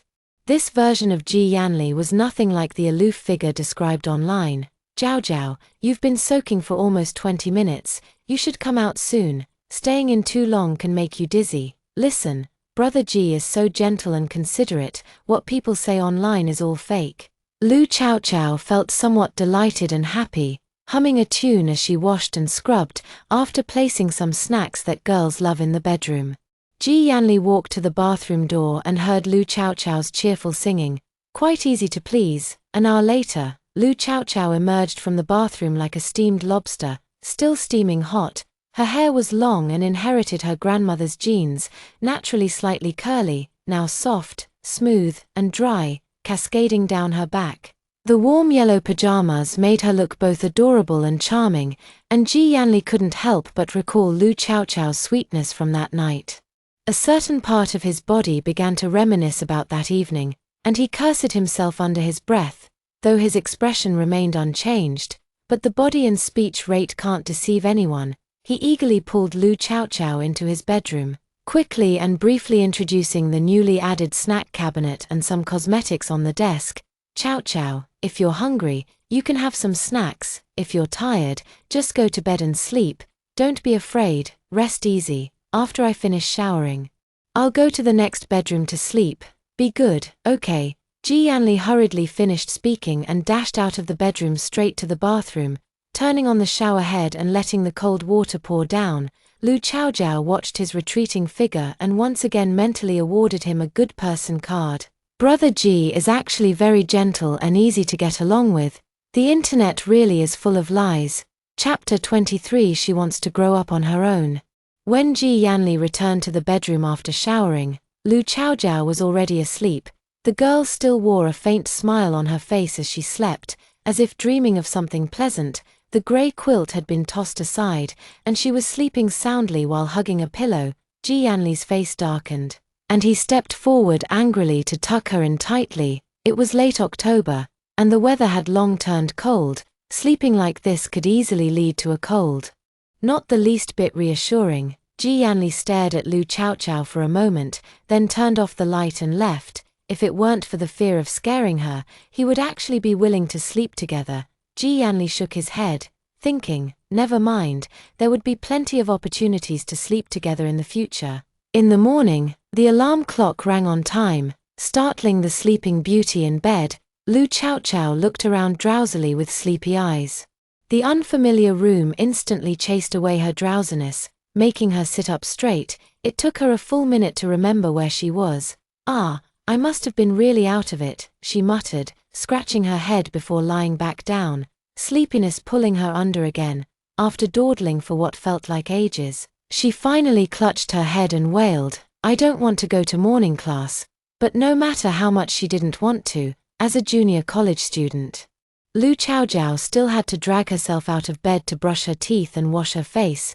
When she came out of the bathroom, she went to the desk in Ji Yanli's bedroom. Clearly a man's workspace, it now held a mirror, high-end skincare products, and plenty of cosmetics. Lu Chaochao had been beautiful since childhood.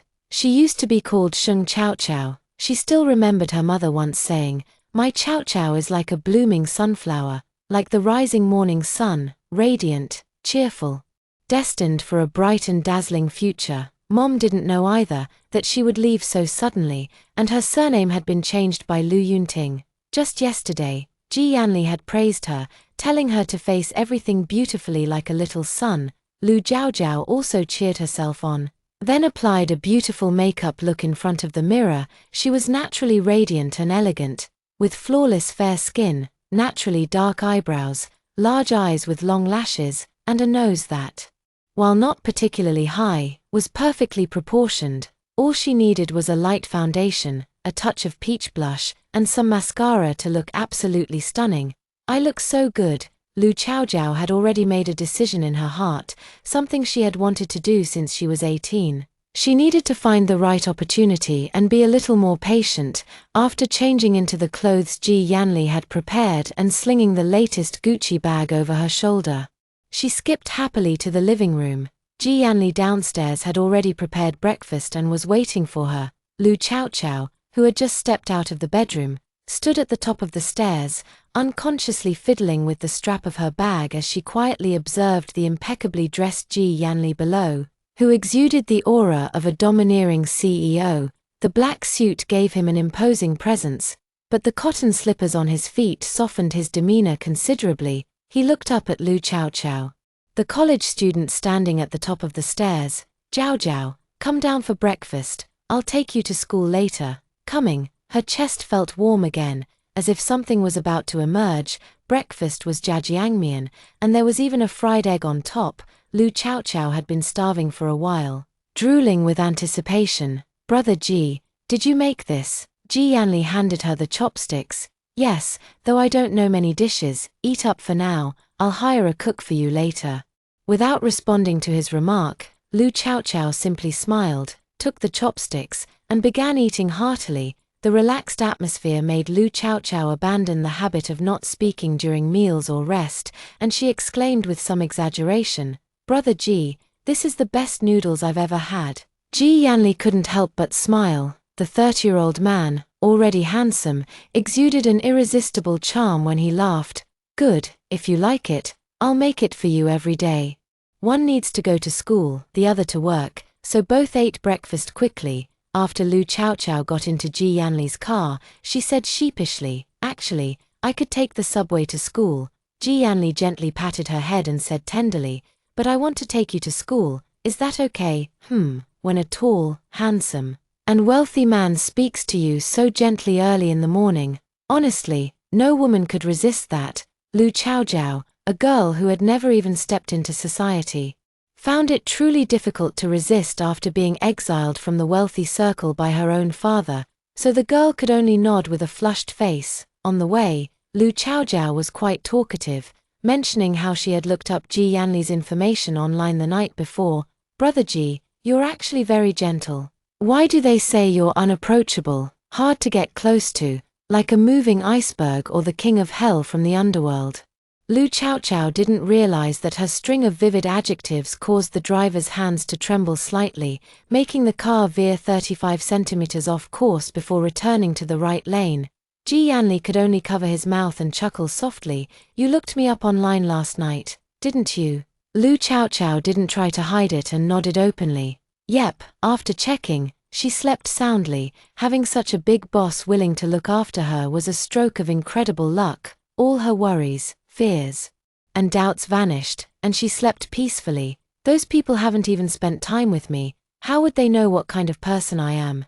Brother Ji, you're a very patient and gentle big brother. Gentle, patient. Ji Yanli unceremoniously accepted these two descriptions that didn't seem to fit him at all. Thank you for such high praise, Chaochao. I'm very happy. The two of them spent the entire journey cautiously probing and getting to know each other, and soon arrived at the school. Brother Ji, I'm at the school now. Lu Chaochao hadn't expected that she could have so much to say to Ji Yanli. It felt like even 3 days and nights wouldn't be enough to say everything. She had just opened the door to get out of the car when, the next second, Ji Yanli pulled her back. He said to her very seriously, Jiao Jiao, what happened yesterday is in the past. I've already had the post on your school's confession wall deleted, and those who framed you have been arrested by the police. Those who insulted you will face disciplinary action from the school, but university is like a small society. No matter who I am, I can't silence everyone. Some people have already formed biases against you in their hearts, and they won't change. So, if you encounter unpleasant classmates or teachers today who say hurtful things or insult your character, don't be afraid, stand up for yourself bravely. No matter what you do, I'll have your back. Do you understand?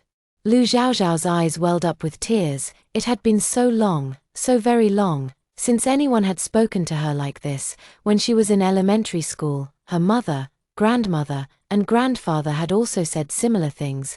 They said, Jiao Jiao, we don't look for trouble, but we're not afraid of it either. If anyone bullies you, you stand up to them. Fight back, understand? Today, Ji Yanli said the same words, and she excitedly threw herself into his arms, hugging him tightly. Brother Ji, thank you, I will become braver. Ji Yanli's body remained rigid until Lu Chaochao's figure was completely out of sight. Only then did he relax. As if still feeling the warmth of the young girl, he couldn't help but smile, and after a long while, he finally spoke. Let's go to the company. The driver had been with Ji Yanli for many years. Noticing his good mood through the rearview mirror, he cautiously ventured a suggestion. Mr. Ji, if you're worried about Miss Lu, you could always assign someone to protect her. Ji Yanli shook his head. She may seem timid, but she's actually very brave.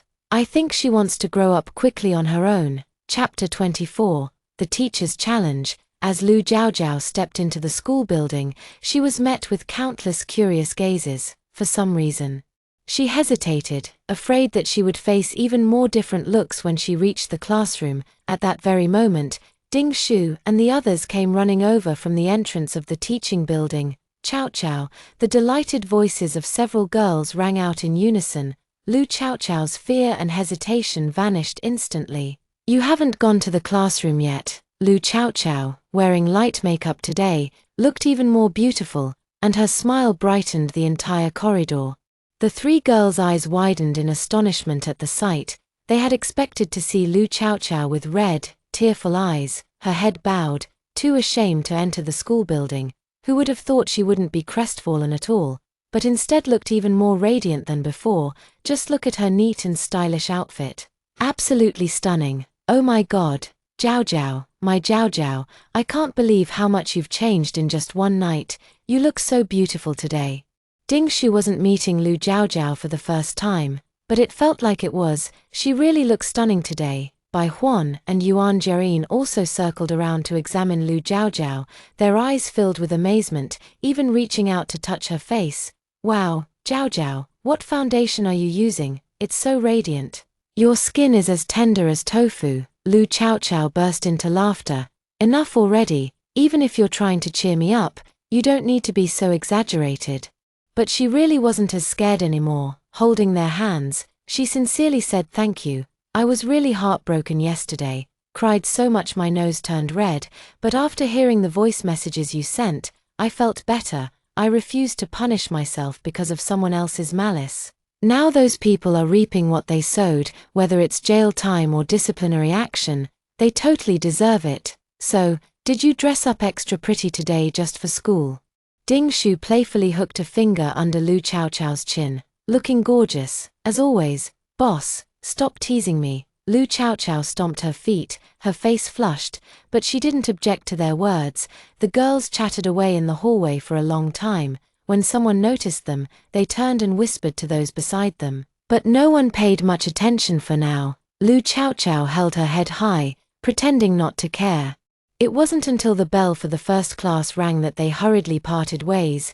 Ding Shu asked with some concern, "Chaochao, will you be okay?" Lu Chaochao nodded. "Boss, you have to believe me. If they keep bullying me and talking bad about me, I'll call the police again." Deep down, she believed Ji Yanli's words. As long as she dared to be brave, he would have her back. The three lovely girls cheered Lu Chaochao on before heading off to their classrooms. Lu Chaojiao had a compulsory class today, and the classroom was on the 5th floor. She encouraged herself inwardly and resolutely headed toward the classroom. When she arrived, the teacher had already started the lesson. To avoid disturbing her classmates, Lu Chaojiao decided to enter through the back door, where she noticed several empty seats at the rear of the classroom. Everything went smoothly, and none of the classmates paid her any attention. Just as Lu Chaojiao settled in, took out her book, and prepared to focus on the lecture, the teacher of the day unexpectedly confronted her. Some students really have no respect for teachers or education. They arrive late, don't even apologize, and instead shamelessly take their seats as if nothing happened. One wonders how their parents raised them. On the podium, a female teacher wearing a trench coat, with long hair and glasses, spoke in a sarcastic tone. Lu Chaochao froze at that moment. All the students in the classroom turned their heads in unison to look at her. Lu Chaochao, she still dares to come to school. The classmates were astonished. No student at Tsinghua University was unaware of what had happened in the past 2 days. The police had indeed come to the school and taken away quite a few students. The students' faces turned pale when they were taken away. How dare she not? She even called the police. I heard the school leaders were furious. If this gets out, it'll be a scandal. TSK. How could she be so bold? Was the content in that post true or false? Sure, keep it down. The computer science seniors said the photos are definitely real, so some of them suspect Lu Chaojiao might have a sugar daddy. No way, seriously. Many students simultaneously showed expressions of disgust. Sure, keep your voice down. Do you want to get arrested by the police? The female teacher on the podium heard everything clearly. Recalling the emergency meeting held by the leadership yesterday, she especially remembered that the first person taken away was named Wang Yong. That was no ordinary student, that was her son. When she heard the news, her mind went completely blank. When she understood the whole story, she wished she could kill Lu Chaochao. Later, while flipping through the student roster during class, she saw Lu Chaochao's name and felt reassured. In this class, she would make Lu Chaochao lose all reputation and pay the price. Especially when she saw that Lu Chaochao was late, the female teacher felt even more delighted, her malice barely concealed in her eyes. Lu Chaojiao could feel the whispers among her classmates. She clenched her fists and told herself not to be afraid. Being late was indeed her fault, and she just needed to admit it. "I'm sorry, teacher, I was late and interrupted your class. I truly apologize." The female teacher sneered. "Oh my. How could a mere teacher like me dare to accept your apology? What if you get angry and call the police?" Lu Chaojiao was highly sensitive to others' malice toward her. As soon as the teacher spoke, she could feel the icy daggers in her eyes shooting toward her like arrows. It seems this teacher has come with ill intentions. Adopting an attitude of not offending the teacher, Lu Chaochao suppressed her inner dissatisfaction. After all, in school, students gain nothing by opposing their teachers. "Teacher, you must be joking." Lu Chaochao tried to laugh it off, but the female teacher, seeking to vent her son's grievances, had no intention of letting her off easily. She went straight for the attack. I was joking. Where was I joking, Lu Chao Chao? Wasn't it you who called the police at the drop of a hat? My son was just teasing you. And you actually called the cops. How dare you have the nerve to call the police? You little vixen. Holy shit. This is huge. At this point, which student could still focus on the lesson? Everyone's eyes were wide with gossip, their fingers flying across their phone screens. Damn. Lu Chao Chao and the old teacher got into a fight. The students were eager to stir up trouble, their eyes gleaming as if they wished Lu Chao Chao and the female teacher would battle it out for 300 rounds. Was Lu Chao Chao angry? Of course she was. She even wondered why the teacher suddenly gave her a hard time. Turns out her son had been arrested.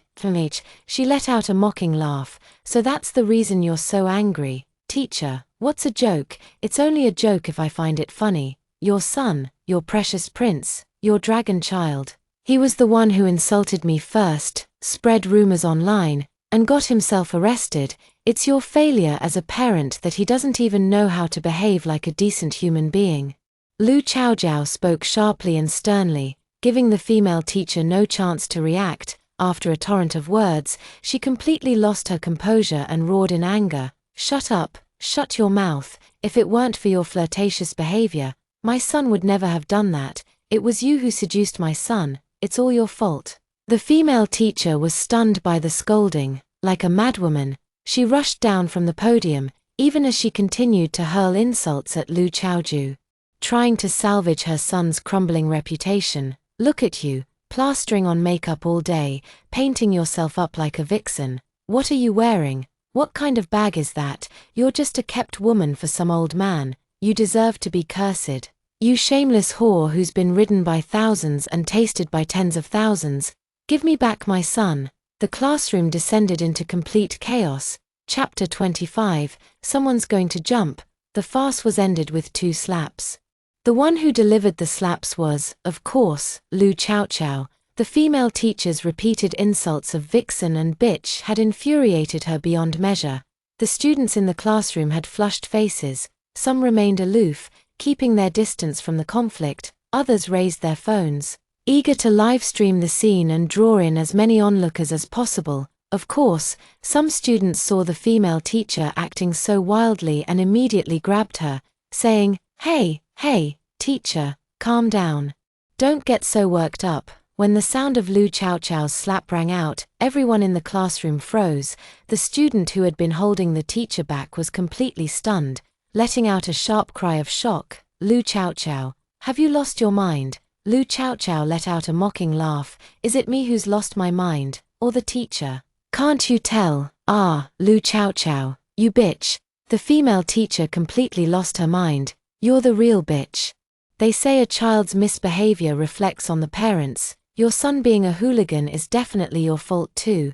Just based on how you're spewing insults at your own student, I can report you to the police once. And I'll do it again. I've recorded everything you just said to me. So, teacher, do you want to go inside and tuck your son in? Lu Chao Chao held up her phone, her expression deadly serious. Despite her bright and beautiful face, the surrounding students suddenly felt a chill of fear. Even the class monitor came out to drag the female teacher back to the podium, trying hard to calm her down, but the teacher clearly couldn't swallow her anger. However, looking at Lu Chao Chao's unyielding face, she could only spit out a "mph" and glare at her fiercely before storming off in resentment. After the teacher left, the classroom fell into a sudden silence. No one dared to speak, only casting curious glances at Lu Chao Chao or furiously typing on their phones. Almost as if they wanted to smash the screens, the person involved, Lu Chao Chao, went from trembling hands to excitement, her face breaking into a smile. She took out her phone and shakily tapped open the contact named Big Brother G. Big Brother G, I just hit the female teacher who was insulting me. At the headquarters of the G Group, in the large conference room, everyone listened nervously to the employee's presentation on the big screen. Ji Yanli, dressed in a black shirt with sleeves rolled up to his elbows, wore not a trace of a smile on his face. His sharp eyes resembled those of a predator ready to hunt, and everyone in the room trembled like prey under his gaze. Then, the sound of a WeChat notification rang out, shocking everyone, especially the department managers, who began pressing their philtrums in distress, while their assistants even pulled out heart-saving pills, ready for emergency use. All the managers shared a single thought: heavens, please don't let it be someone from my department. I don't want to go to Africa to plant bananas. No. People in the meeting room were sweating profusely, looking around in admiration to see which brave souls dared to turn on their microphones during the meeting. Real tough guys. Just as everyone thought Ji Yanli was about to lose his temper, his long, elegant fingers slowly pulled out his phone. Sorry, I forgot to mute the microphone. No, President Ji, if your phone rings, it must be something important. There's no need to apologize so seriously. Right, that, Director Ji needs Xiao Li to stop now. Shall we continue after you've finished handling your matters? The speaker was the sales department manager, and the presenter was from his team. The presentation was about last quarter's sales plan. He was afraid Ji Yanli would discover flaws in the plan and demote him to a subsidiary, so he wanted to continue, preferably without the flaws being noticed, giving him a chance to make up for it by improving performance later. But he never expected Ji Yanli to simply wave his hand and say, "No need, send the files to my email later, and I'll give you my response. Let's end the meeting here for today." After speaking, Ji Yanli was the first to walk out of the meeting room. When he returned to his office and sat down in his chair, he couldn't help but start replying to Lu Chaochao's message. "My Chaochao is truly amazing. Did your hand hurt from hitting?" At this moment, in Lu Chaochao's classroom, it was so quiet you could hear a pin drop. The teacher wasn't there, the students hadn't left, and she had no intention of leaving either. Seeing Ji Yanli's reply, she didn't even notice how radiant her smile was. "Brother Ji, shouldn't you be asking me why I hit the teacher? Don't you think I'm being rebellious?" Lu Chaochao inquired. "You're so adorable, Jiao Jiao. There must be a reason you hit someone. I bet that teacher said something they shouldn't have," Ji Yanli replied.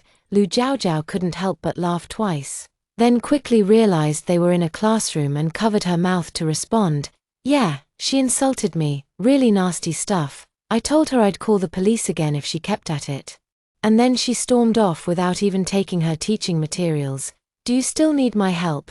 Ji Yanli looked at his phone, the emotions in his eyes indecipherable to anyone. He swayed elegantly in his chair, and after a long while, he finally received Lu Chaochao's reply again. "No need, thank you, Brother Ji. I think I can handle it. My advisor just messaged me to go to his office. Anyway, I won't back down." Yes, half an hour after the female teacher left, Lu Chaochao's advisor stormed to the classroom door and took her away. "Lu Chaojiao, oh Lu Chaojiao, I've been with you for 2 years. 2 whole years, and I never knew your temper could be so foul, so stubborn." Lu Chaojiao's counselor was a man in his late 20s, sporting a small mustache and dressed in casual clothes, who usually loved to wander around carrying a thermos cup. He was neither good nor bad as a counselor, favoring students who flattered him by appointing them as class leaders.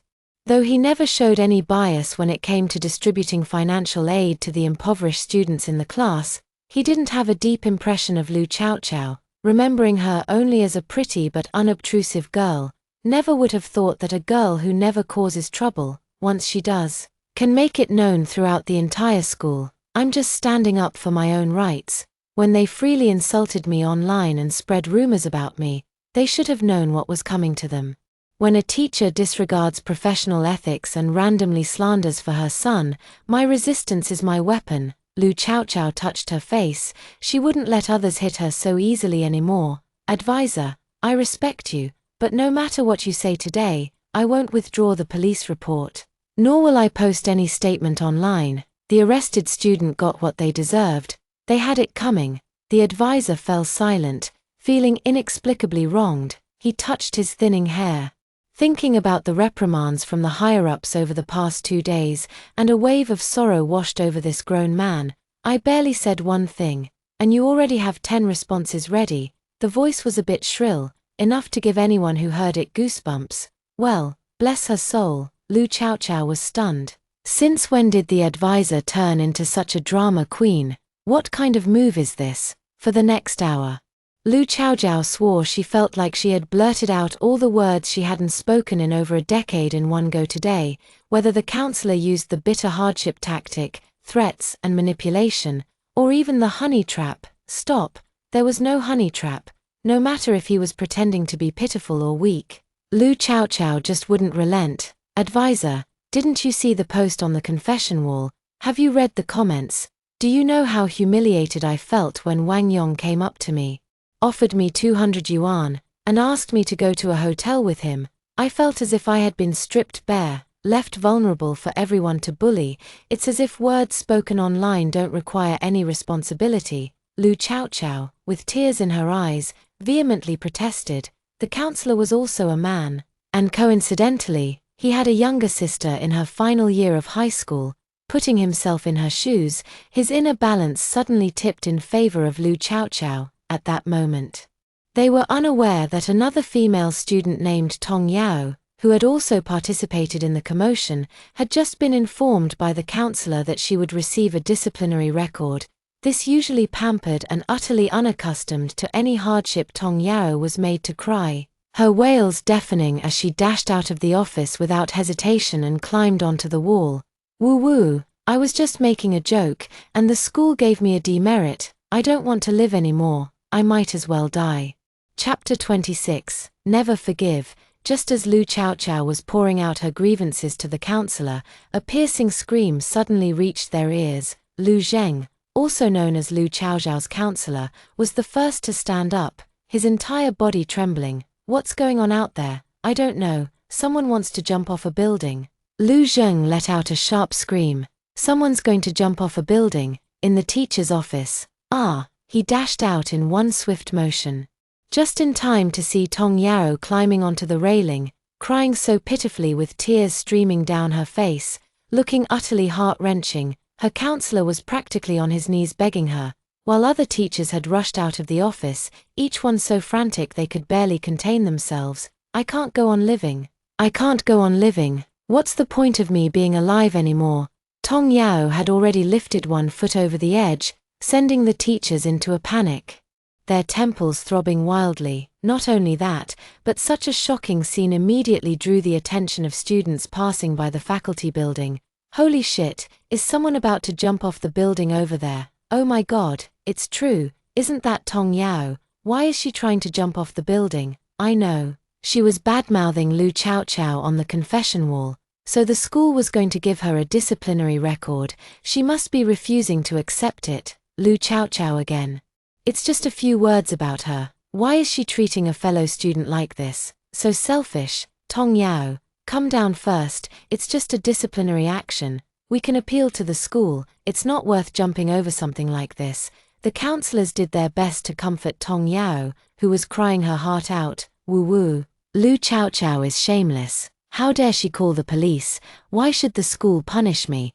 Who does she think she is? Hearing this, the teachers also realized that Tong Yao's suicide attempt was actually related to Lu Chaojiao.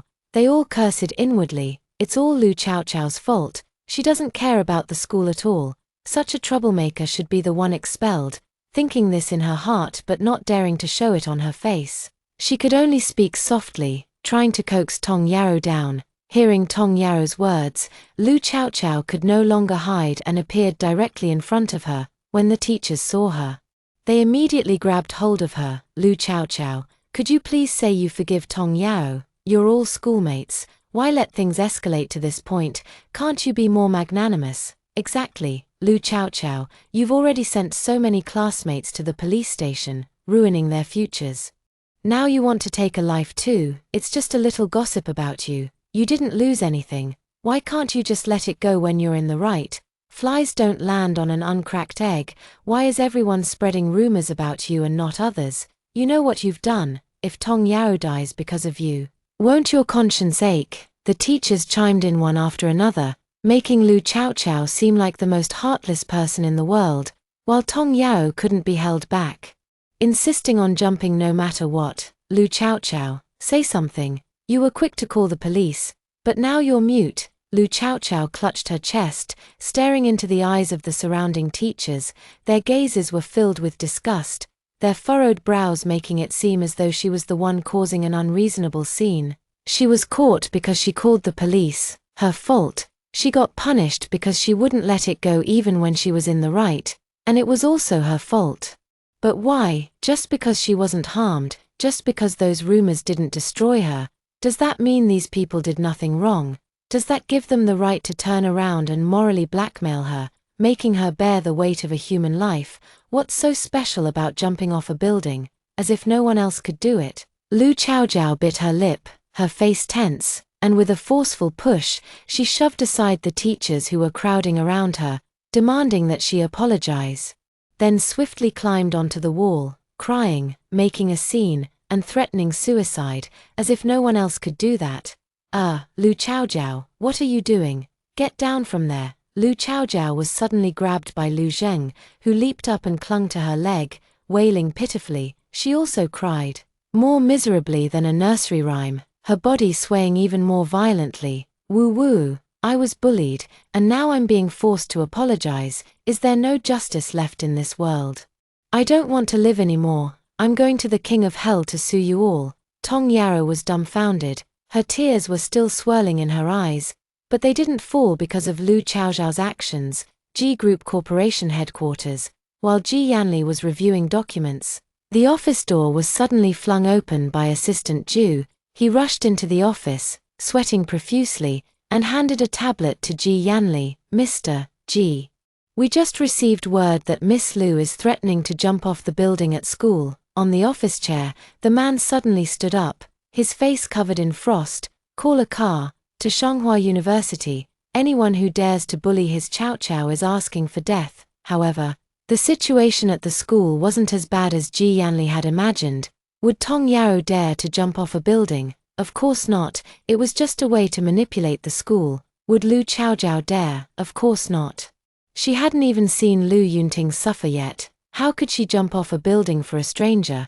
But today, she had no choice but to do this. To force the school to make a decision, she cried even louder than Tong Yao, with even more grievances. If she won't live, then neither will I. What's the point of living when you've all spread such rumors about a girl like me? She's pitiful.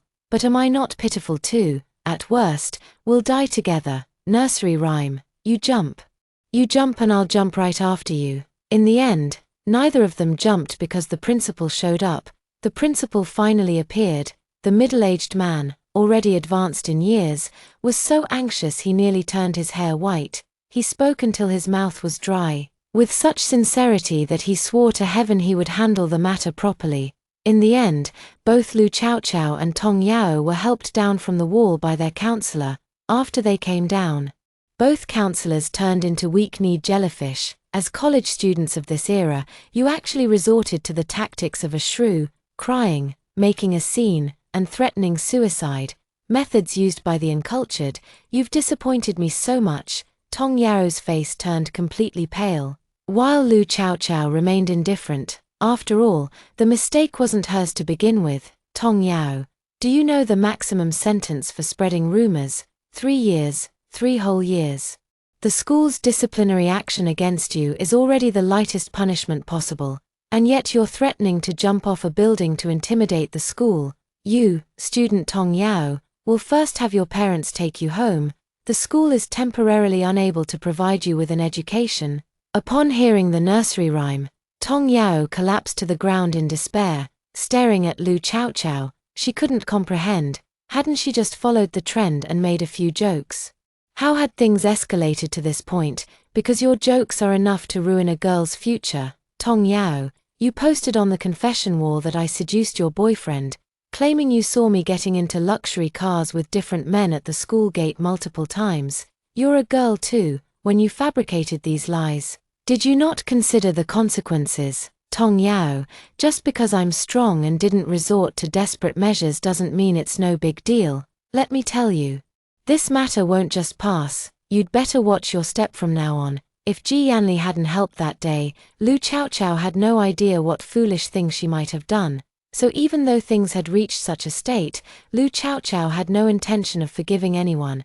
Absolutely not. Chapter 27. Do you think I'm a bad woman? The incident of 2 female students, Lu Chaochao and Tong Yao, threatening the school by jumping off a building was extremely serious. The counselors from both sides were severely reprimanded by the higher-ups, who insisted that parents must be called in to take their children home for proper discipline. An office building, Lu Yunting was sipping tea, enjoying the attentive service of his secretary, when his assistant knocked and entered the office with a troubled expression. "Mr. Lu," the assistant said hesitantly, "the homeroom teacher just called and asked you to go to the school." Lu Yunting's face darkened instantly. He slammed the teacup heavily onto the table. "What disgraceful thing has that wretched girl done now?" The teacher said she's threatening to jump off the school building." The assistant really didn't want to deal with anything related to Lu Chaochao. Not only was there no benefit at all, but they often got scolded as collateral damage, being berated mercilessly. Being an employee is truly too difficult. Sure enough, the next second, Lu Yunting flew into a rage and cursed. "Lu Chaochao really has some nerve, acting like a low-class shrew. She learns nothing good, only these disgraceful things. Tell her to go die. Once she's dead, have the school directly cremate her. I won't blame anyone at the school. No need to report anything about Lu Chaochao from now on. You may leave." If not for the faintest trace of fatherly affection remaining in his heart. Lu Yunting truly wished he could have beaten Lu Chaochao to death. His chest heaved violently with anger, which gave his female secretary an opportunity to gently stroke his chest. "President Lu, don't be angry. It hurts me to see you harming your health like this. You're still the gentle one." The two of them gazed at each other with such affection that it was almost unbearable to watch. In the counselor's office at Tsinghua University, Lu Zheng's expression was extremely grim. He glanced at Lu Chaochao and said, "Your father said he doesn't have time to come to the school. So then how should he handle this? It's really giving me a headache." Lu Chaochao showed an unsurprised expression. "The school can punish me however they want. I'm not in the wrong anyway. Advisor, if there's nothing else, I'll take my leave now. Midterms are coming up, and I want to focus on studying at the library." With that, she walked out without waiting for the advisor's response. Having no intention of listening to any more of his nonsense, just as she stepped out of the building entrance, Ji Yanli's call came through. "Jiao Jiao, I'm at your school gate. Where are you? You came to my school." She couldn't believe her ears. Did Ji Yanli come specifically to see her? But why? "Jiao Jiao, I already know everything. Tell me where you are, and I'll drive in to find you." "I'm at the Jixing building," she blurted out without a moment's hesitation. "All right, I'm on my way." Ji Yanli had the driver enter the university directly, and no one stopped them. Standing at the entrance of Jixing building, Lu Chaochao felt both bewildered and delighted. Someone had actually come for her without hesitation, so this was what it felt like to be cared for and remembered. It had been so long since she last experienced this feeling, so long that she had thought she would never have it again in this lifetime. Lu Chaochao stood at the entrance, and passing students couldn't help but glance at her before quickly lowering their heads to excitedly whisper with their friends. It was at this moment that Tong Yao, her eyes red from crying, walked to the entrance with her parents. "Mom, that's Lu Chaochao," Tong Yao said. The school had required her to reflect on her mistakes for a week and write a 10,000 word self-criticism, upgrading her disciplinary record from a minor offense to a major one. She cried her heart out, but couldn't get the counselor to take back their words. Her parents were also exasperated by her failure to meet their expectations, blaming her for not turning to them with her problems and instead resorting to threatening to jump off a building. It's like her brain was eaten by a dog. Both Mother Tong and Father Tong are employees of the G Group headquarters, holding relatively high positions. They take great pride in being G Group employees and always enjoy a good reputation among their relatives. They had always hoped that after their daughter graduated from university, she could at least secure an internship at the G Group. Little did they expect that their daughter would make little progress in her studies at school but excel in other, less desirable areas. Not only did this embarrass them, but it also filled them with resentment towards Lu Chaochao. So, when Mother Tong heard Tong Yao say who the person in front of them was, she couldn't help but raise her head high and walked up to Lu Chaochao. After giving her a casual glance, she sneered and said with sarcasm and a mocking tone, A girl should have self-respect. Only by respecting and loving oneself can one earn the respect of others, not by using some lowly methods to gain benefits. Do you understand, classmate? What the hell are you barking about? Lu Chaochao's gaze was indifferent. Who was this stranger to lecture her? You. Mother Tong's composure shattered instantly. How can a girl like you have such a foul mouth? If you claim my Yao Yao is spreading rumors about you, then provide evidence that you didn't do those things. Though I don't know what underhanded methods you used to get the school to back you up. One day everyone will learn the truth. Tong Yao also nodded, pouting as she said, a fox spirit is still a fox spirit, and a slut will always be a slut. Yao Yao, no foul language, Father Tong ostensibly warned her, though his eyes and expression made it clear he fully agreed with his daughter's words. You're all just a bunch of rotten apples from the same twisted vine. Lu Chaochao didn't want to waste words with them and was about to leave when a luxury car approached from the distance and stopped right in front of her. The entire Tongyao family clearly saw a tall, strikingly handsome man hurriedly step out of the car and quickly walk over to Lu Chaochao, his concern for her impossible to hide. Tongyao was stunned by Ji Yanli's face, the kind that could drive any woman wild. She even began to feel envious and jealous that Lu Chaochao had such a man by her side. Unable to resist the urge to start slandering her, Mom, Lu Chaochao is indeed a vixen, a seductress who lures men, little did she know. Her parents turned pale and swayed unsteadily when the man appeared, barely able to stand, especially after hearing her words. Father Tong directly slapped her across the face. Shut your mouth, oh my God. Why didn't anyone tell him that the person helping Lu Chaochao was actually Ji Yanli, his boss? Their family is finished, and so is he. Father Tong still wanted to plead, stumbling as his left foot tripped over his right, staggering to Ji Yanli's side. President Ji, please let me explain, he said. Ji Yanli shielded Lu Chaochao as they got into the car, his gaze icy as he looked at Father Tong. There's nothing to explain. If you don't have time to educate your child, I can free up plenty of time for you. No. Father Tong watched helplessly as Ji Yanli took Lu Chaochao away, while their daughter continued to wail, unable to understand why her beloved father had hit her. What are you crying for?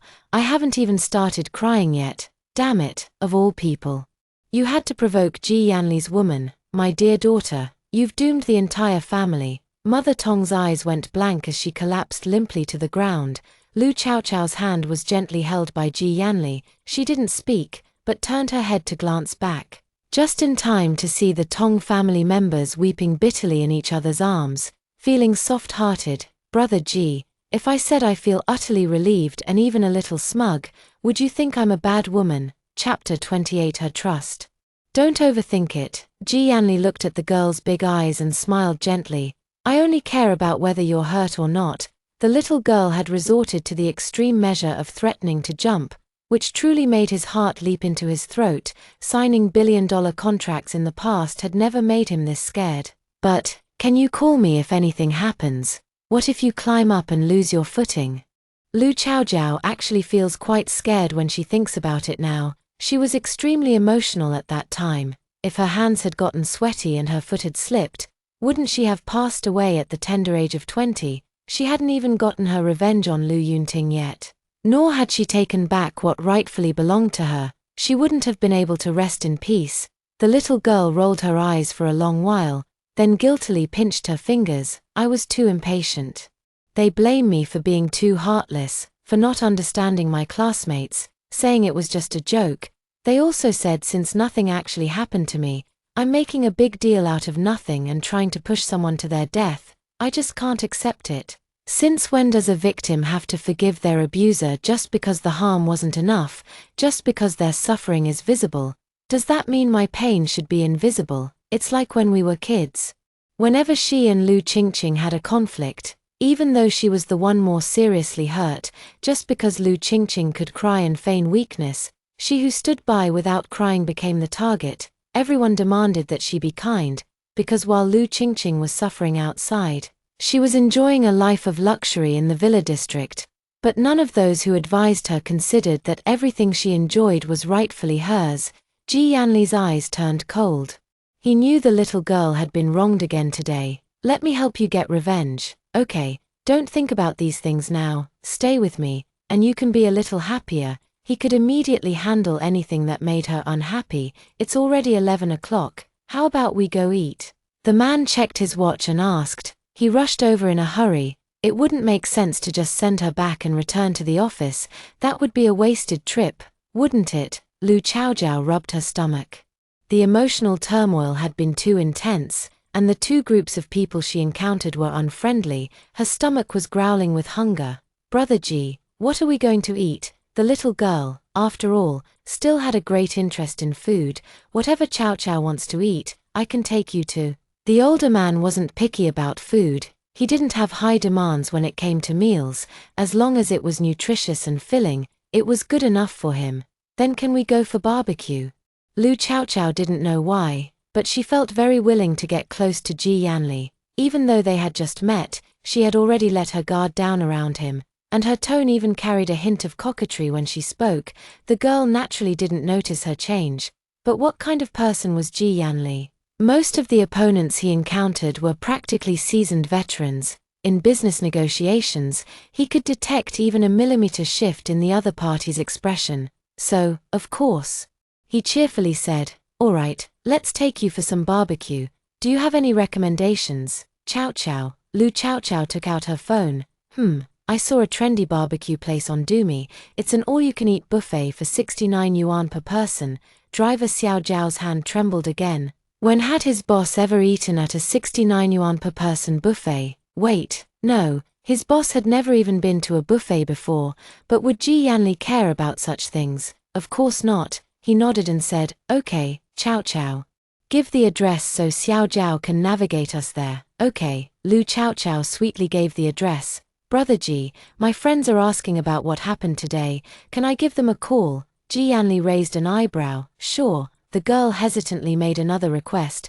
"Then could you not say anything? Otherwise, my friends will worry. And I'll have to explain a lot." Her encounter with him wasn't exactly something to be proud of, and she didn't know how to explain it clearly to her friends.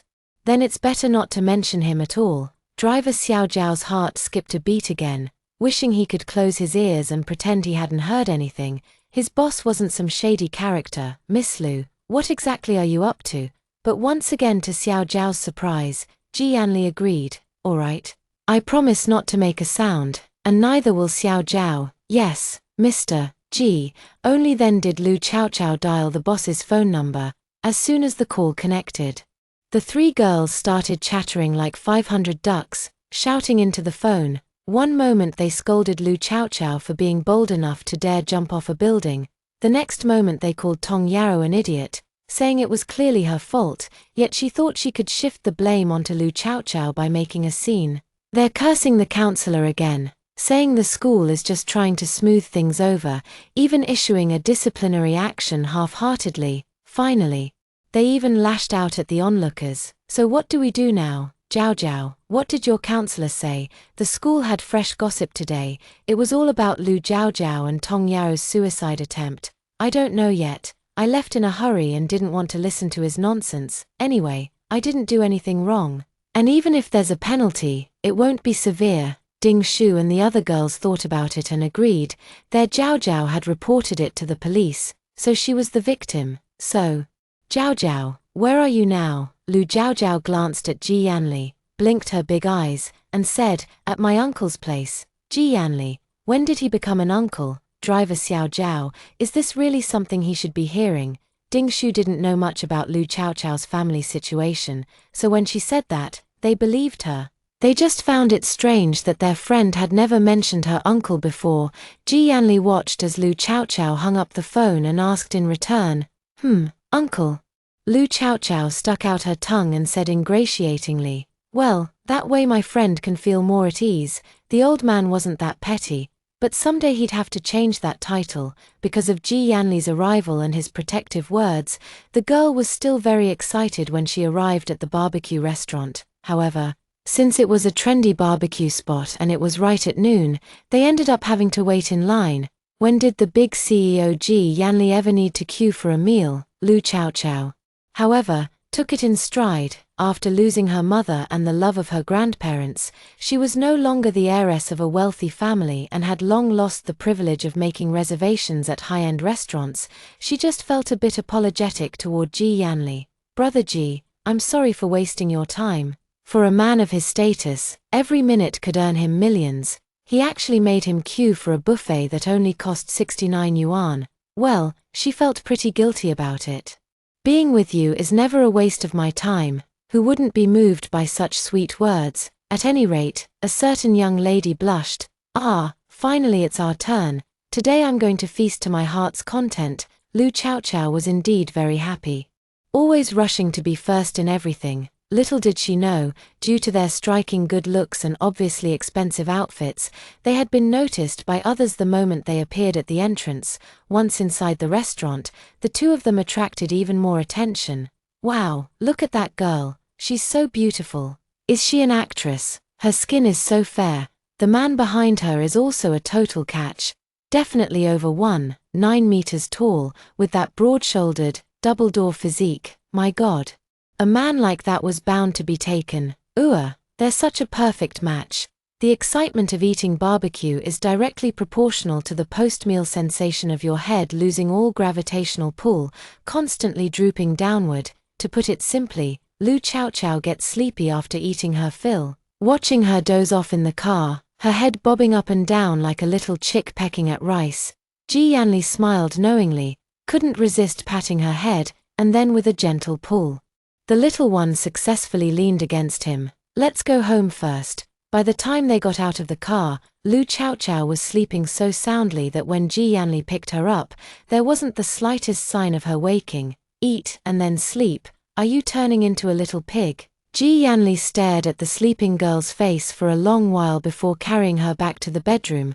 When it was time to go out again, he immediately made a call back to the old family home, not to any family members, but to one of the aunties working in the kitchen. "Auntie Wang, starting today, could you come to where I'm currently living to cook for me?" Ji Yanli still held great respect for Auntie Wang, who had worked for his family for over 30 years. When he was a child, he was a bit picky with food, and Aunt Wang had to try all sorts of methods, researching cuisines from both home and abroad, just to make something he would eat. "Oh, my dear young master, that's wonderful. I've been wanting to cook for you for a long time. You've lost weight recently and need some nourishment. All right then, I'll go pack my things. See you this afternoon, young master." Aunt Wang's fiery and energetic personality hadn't changed a bit. She spoke like a string of firecrackers, leaving Ji Yanli no time to say another word before the call was abruptly ended. This Aunt Wang, the old man felt somewhat helpless as he looked at his phone.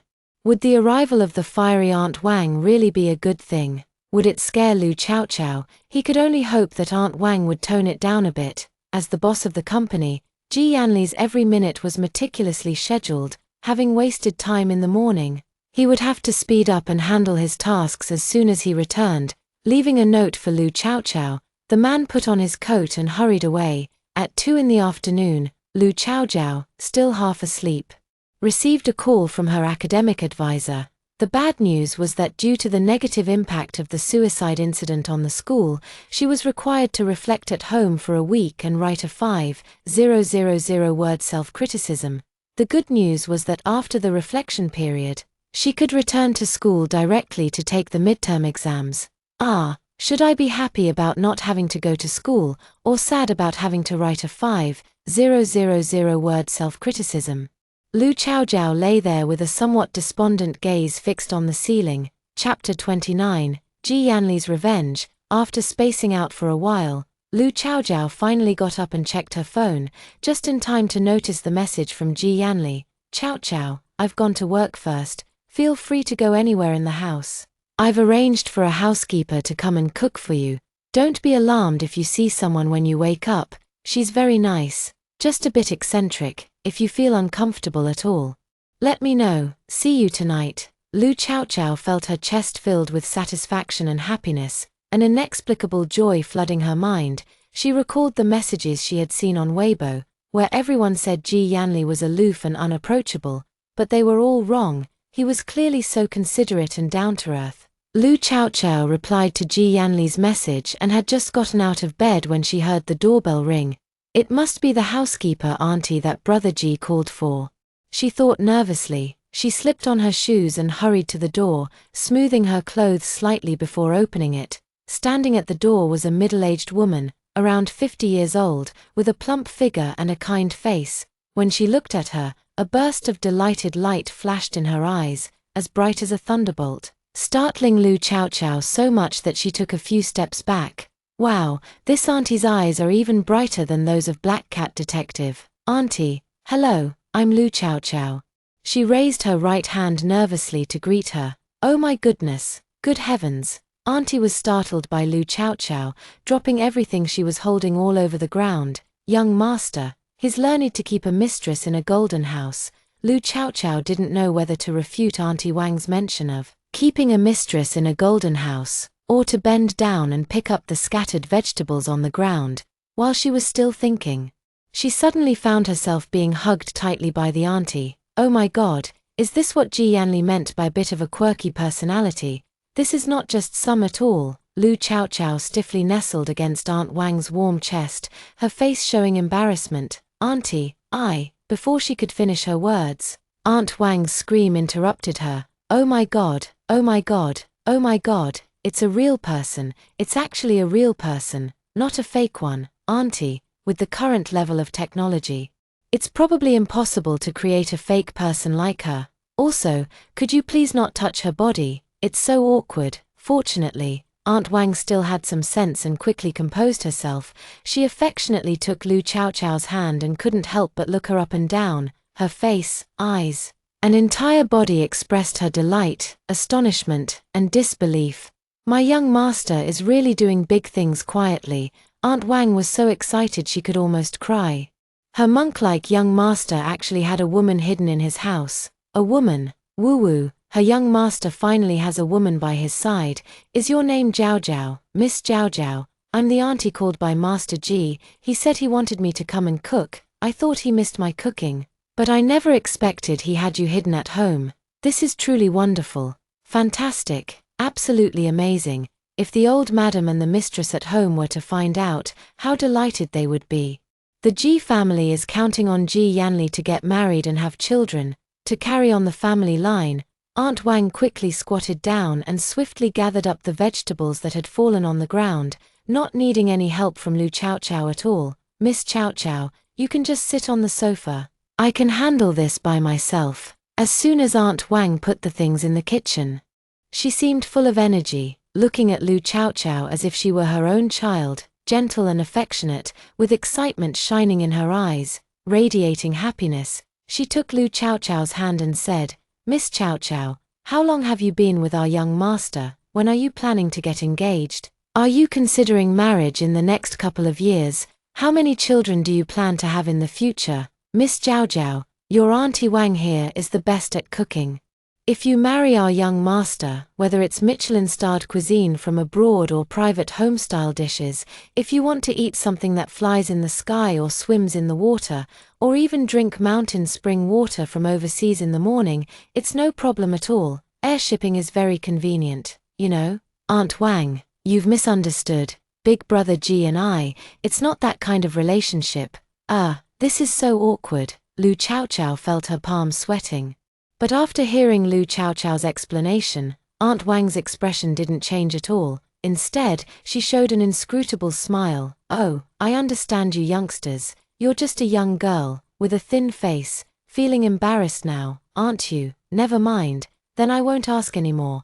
Ha! Aunt Wang said so, but she was getting more and more excited. After laughing heartily for a while, she asked, Miss Chaochao, do you have any favorite dishes? Any dietary restrictions you usually follow? I've been working at the young master's house for almost 30 years now. I've practically watched him grow up, and I've been honing my cooking skills for those 30 years too. I wouldn't say I'm perfect, but whatever you ask for, Miss Chaochao, I guarantee I can make it. Aunt Wang looked at Lu Chaochao and couldn't help but like her more and more. Just look at that little face, so fair and tender, and those clear, bright eyes. You can tell at a glance she's a simple girl without any ulterior motives. Who knows where their young master picked up this little girl from? She looks really adorable. Oh my, her body isn't skinny as a stick either. Nice legs, a slim waist, all healthy. Ah, young girls are just so lovable. And Aunt Wang's gaze grew even more fervent. Lu Chaochao hadn't encountered someone so enthusiastic in a long time. Just look at Aunt Wang's eyes. Why does it feel like she wants to devour her? Oh, Aunt Wang. I'm not picky with food, Aya, Miss Chaochao. From now on you're the young mistress of the house. If you have any dietary restrictions, just say so, it'll help me with my work. He. Lu Chaochao's lips twitched, unable to escape Aunt Wang's enthusiasm.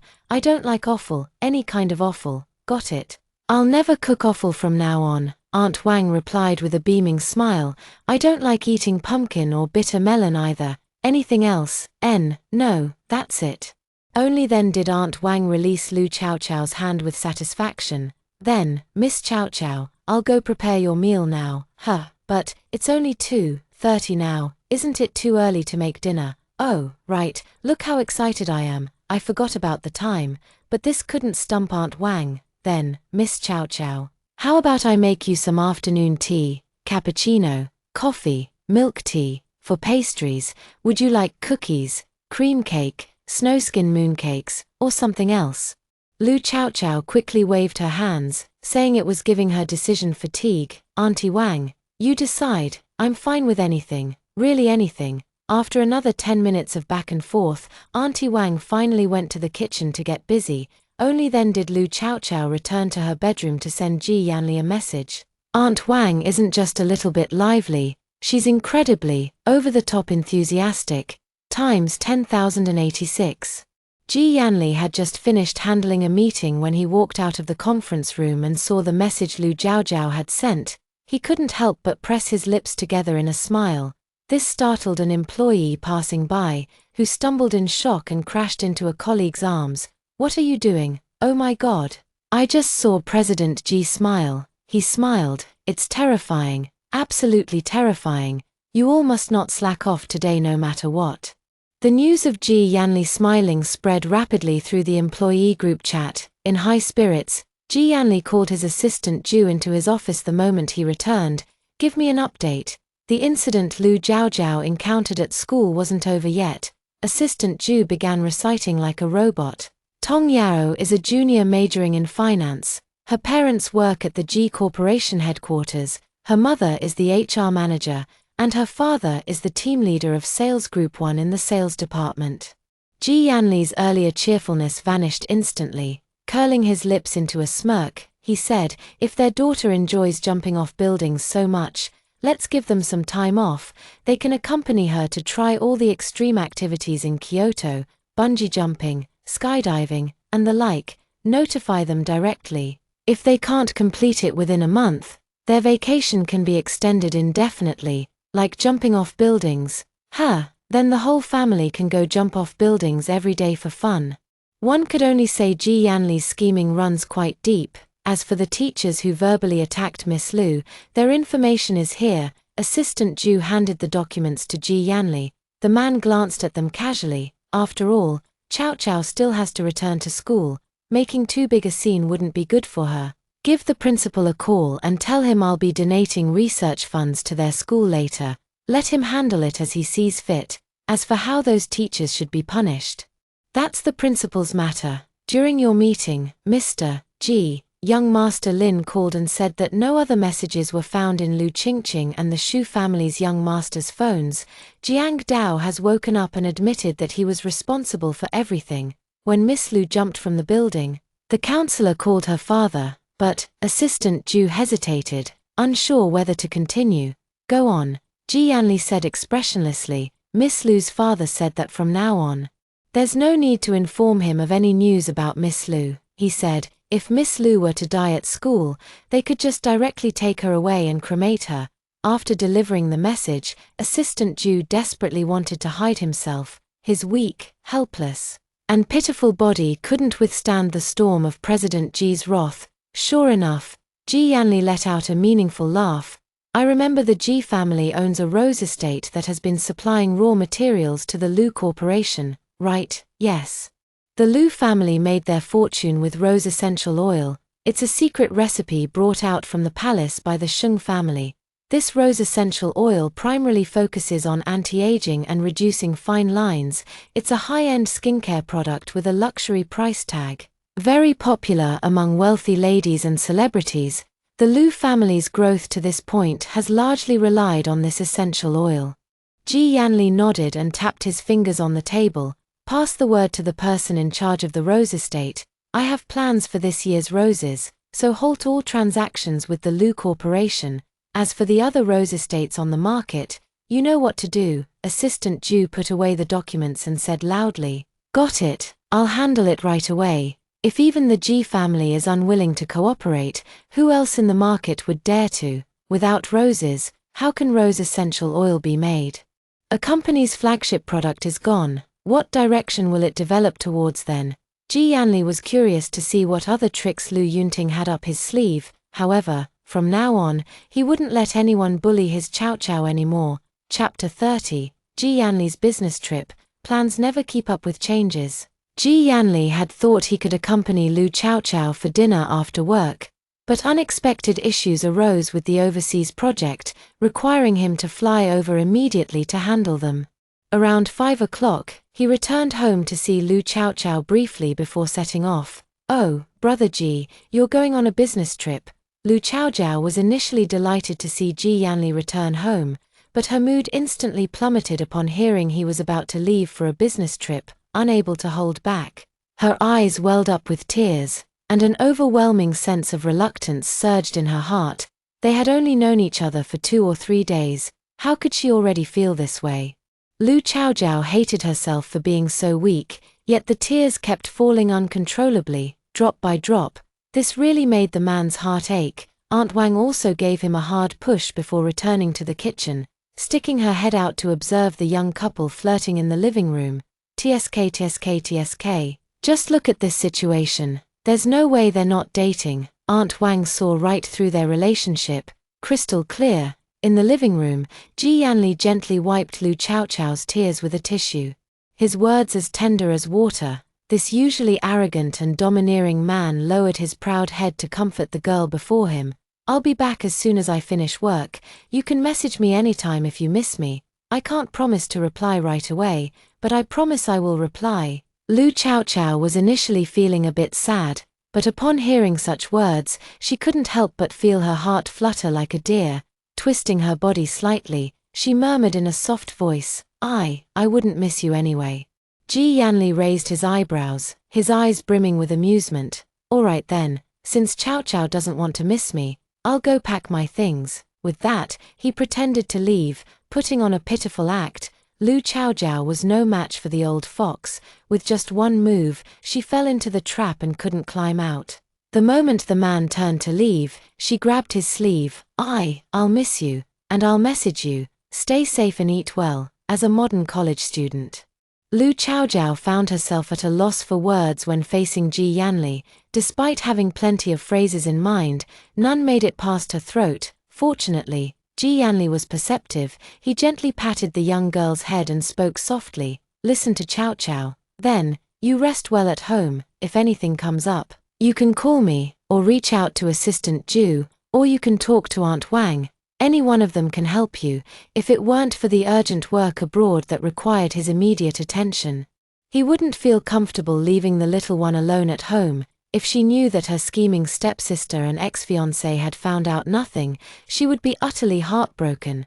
But the work overseas was too pressing. He had to deal with it right away. As for the Liu family and the Shu family, he would deal with them when he returned. A hint of coldness flashed in Ji Yanli's eyes before he resumed his gentle elder brother demeanor. By the time he came out of the bedroom with his suitcase, Assistant Ju was already waiting for him at the door. The little girl stood at the door, lowering her head in slight confusion, as Ji Yanli took out a gift box from his pocket and handed it to her. "A farewell gift. You can open it after I leave." Liu Chow Chow was taken aback. "I get a gift even when you're going on a business trip, of course. Since I can't accompany you, it's only right to give you a gift as an apology." How can this man be so good with words? There were no unnecessary gestures, nor any overly exaggerated words, yet hearing them was enough to make one's heart flutter uncontrollably. After listening, Lu Chaochao's face turned rosy as she accepted the gift. She also wondered whether she should prepare a gift for him when he returns. Brother Ji, how long will you be gone? Ji Yanli showed an apologetic expression. I'm sorry, Chaochao, I'm not sure how long it will take to handle, maybe 3 or 4 days, maybe over 10 days. I promised to come home as soon as the work is done. He really couldn't bear to part with the little one in front of him. They hadn't known each other for long. If he left now, what if the little one became distant with him by the time they met again? At this thought, the man sighed, a rare occurrence, and tried to suppress his reluctance to go to work. He patted the little girl's head and said, "How about staying here? Auntie Wang can make delicious food for you, okay?" Lu Chaochao couldn't refuse such a gentle Ji Yanli. Her heart warmed, and with reddened eyes, she answered obediently, "So adorable." Ji Yanli comforted Lu Chaochao and then went to find Aunt Wang to say, "Aunt Wang, for now, please don't tell the family about Chaochao's presence. Her family situation is a bit complicated, and we haven't officially confirmed our relationship yet.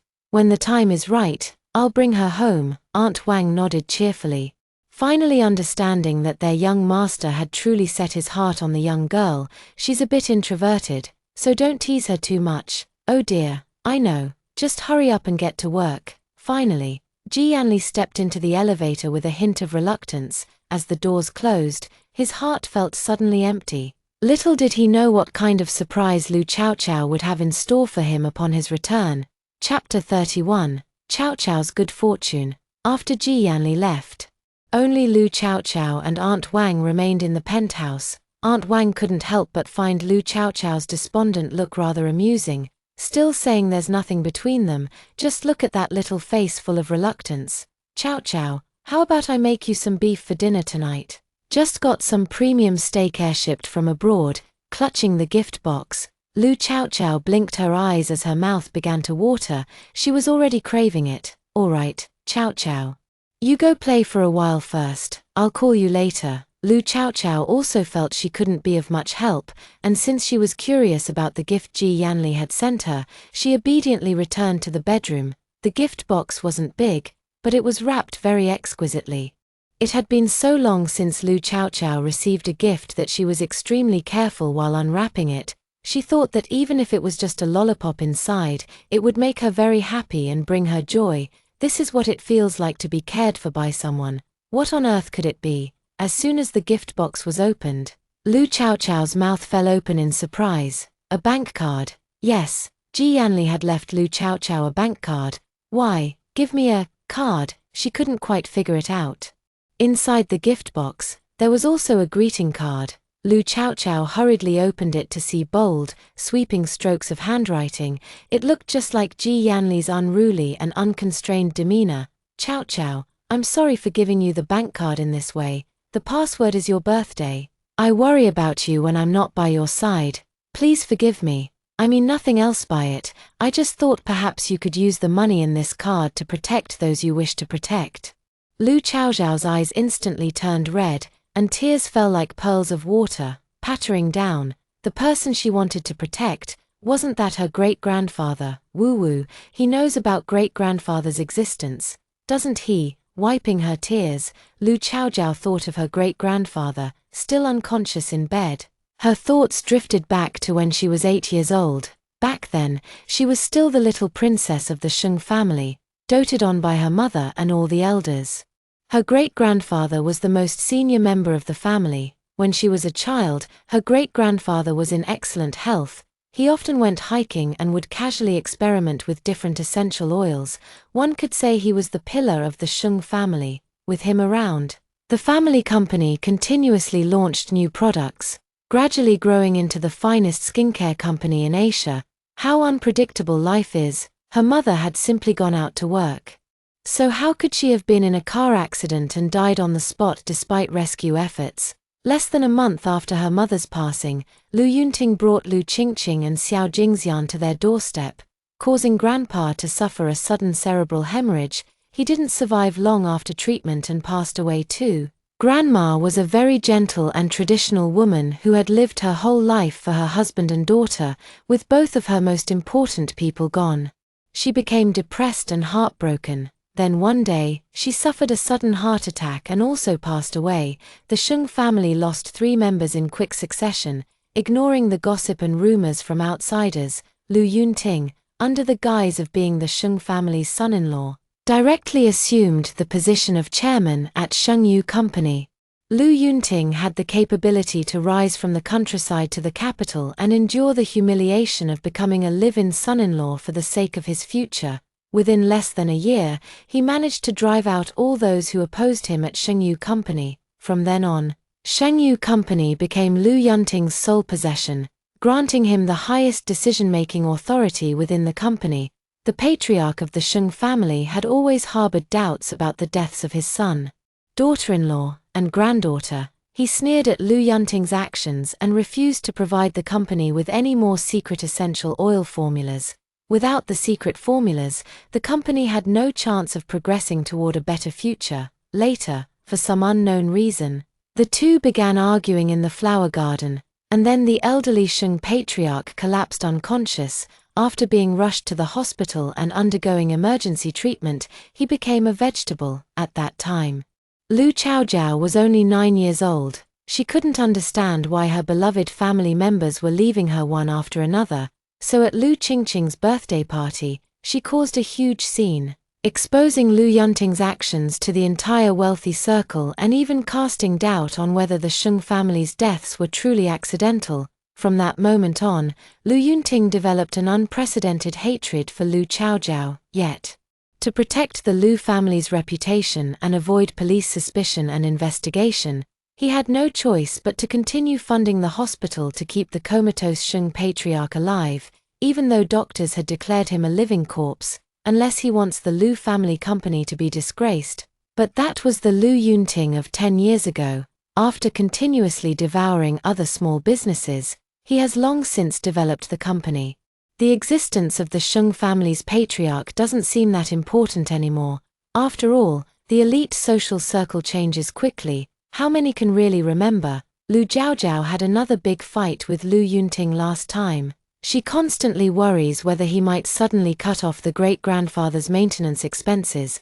But now she truly wasn't afraid anymore, never afraid again. Ji Yanli, it's really wonderful to have met you. Overwhelmed with joy, she hid in Ji Yanli's bedroom.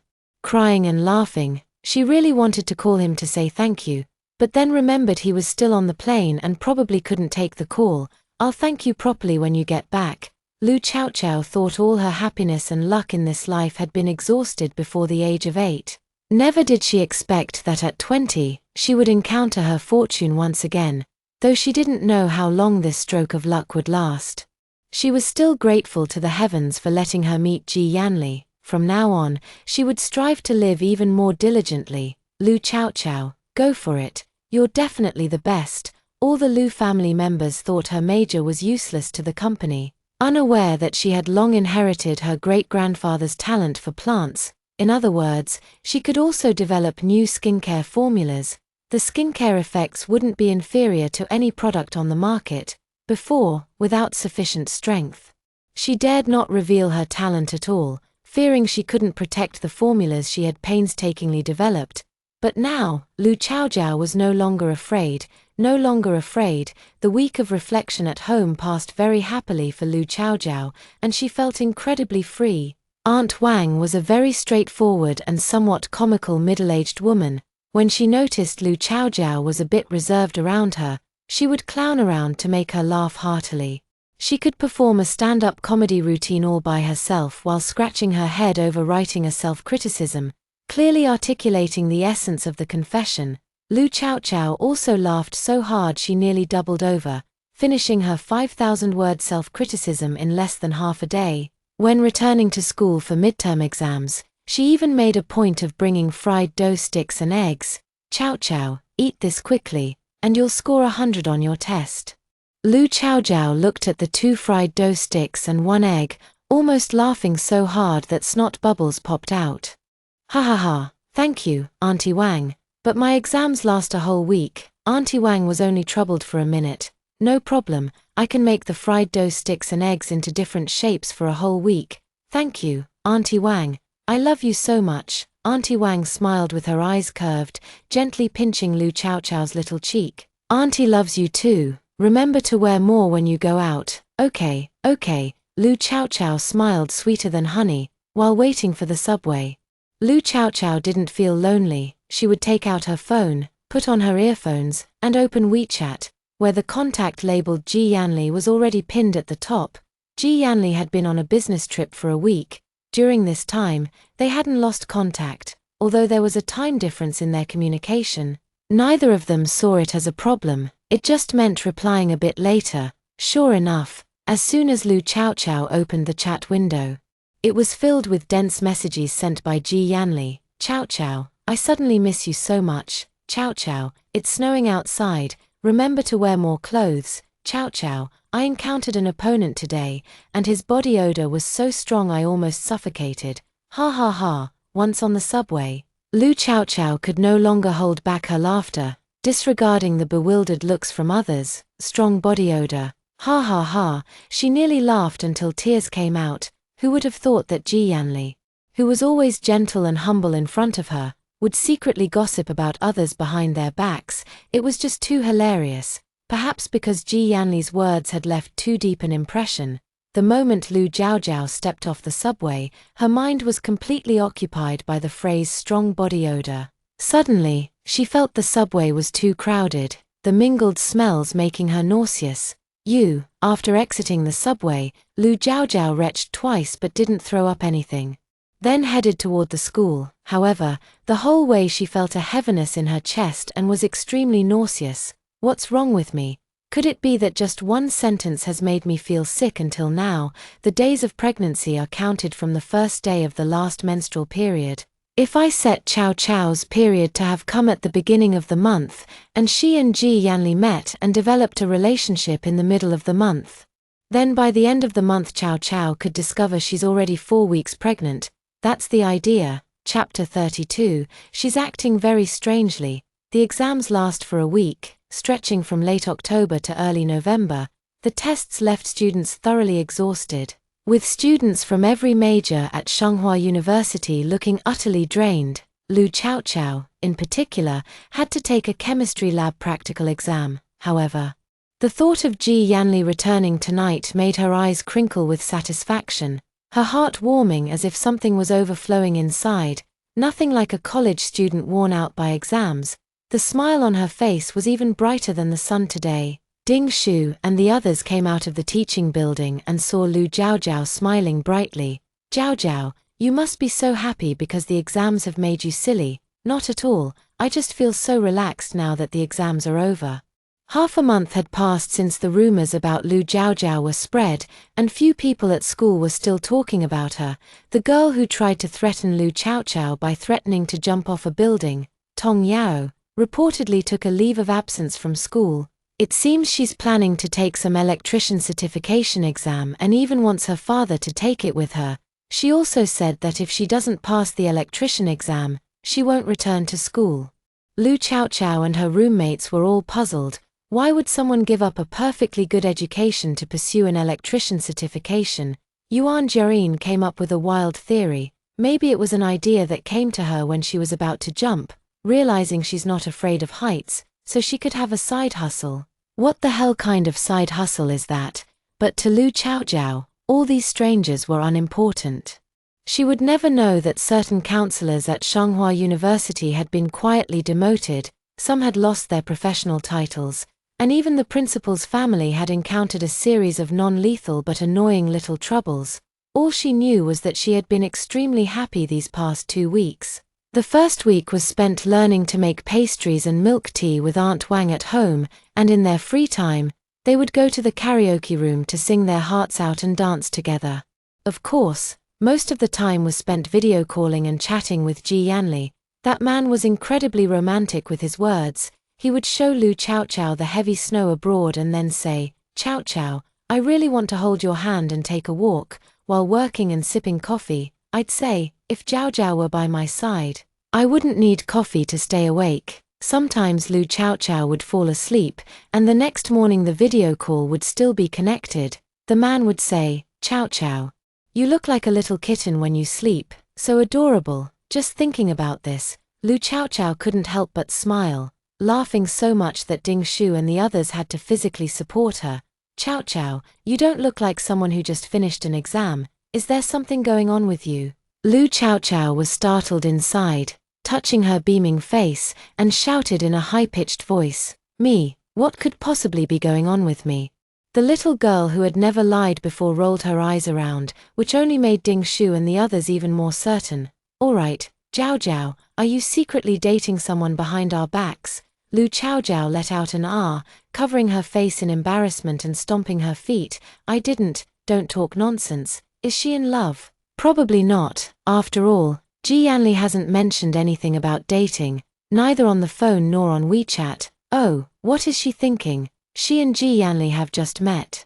Wouldn't dating so soon be too fast?" The more Lu Chaochao thought about it, the more her face flushed, especially under the curious gazes of her friends. She was too shy to face them and could only act like a turtle retracting into its shell, beginning to avoid the situation. "Oh, I'm exhausted from the exams.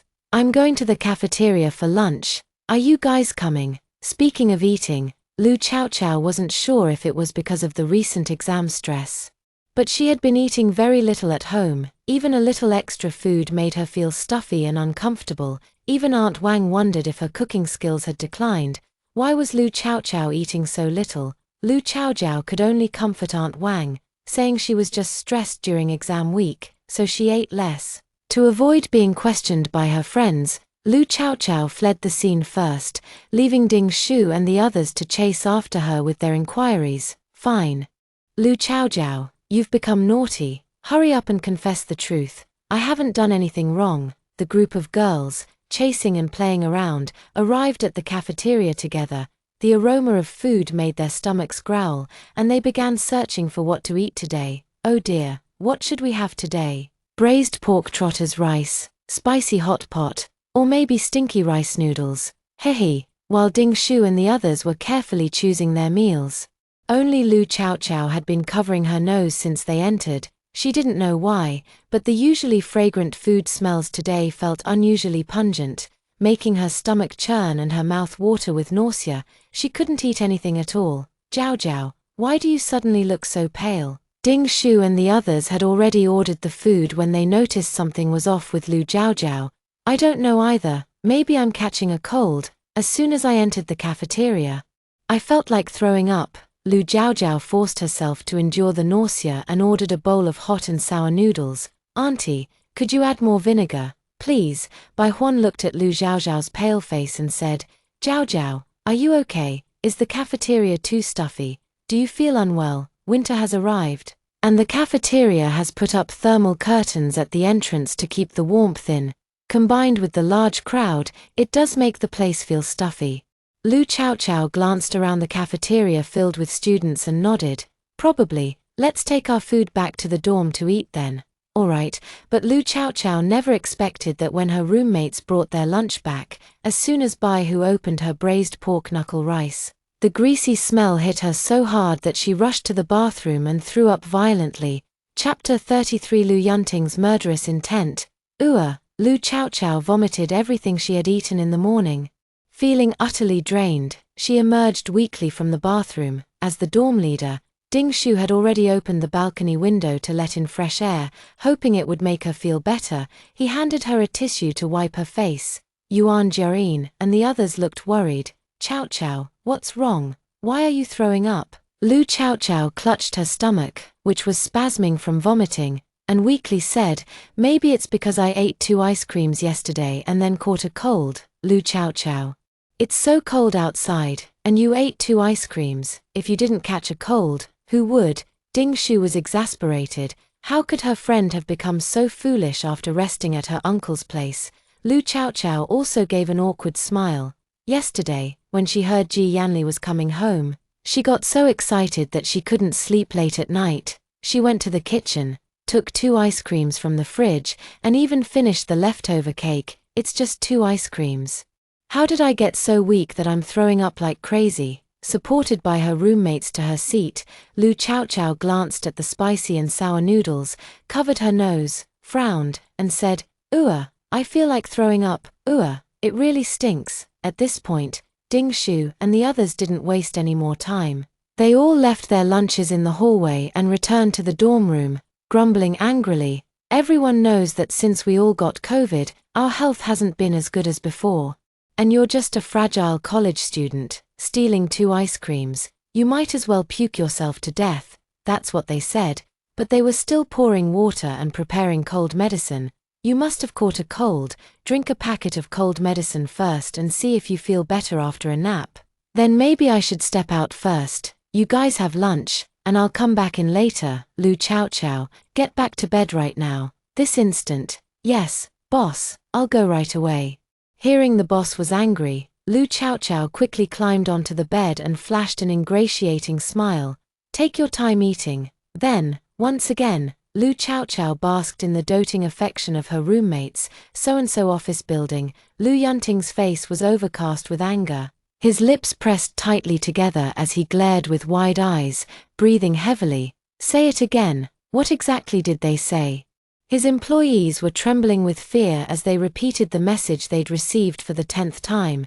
"The owner of Manhua Rose Manor said their roses are reserved for personal use this year, so they won't be selling them to us. Won't sell to us. Won't sell to us." Lu Yunting kept muttering these words. "Damn it.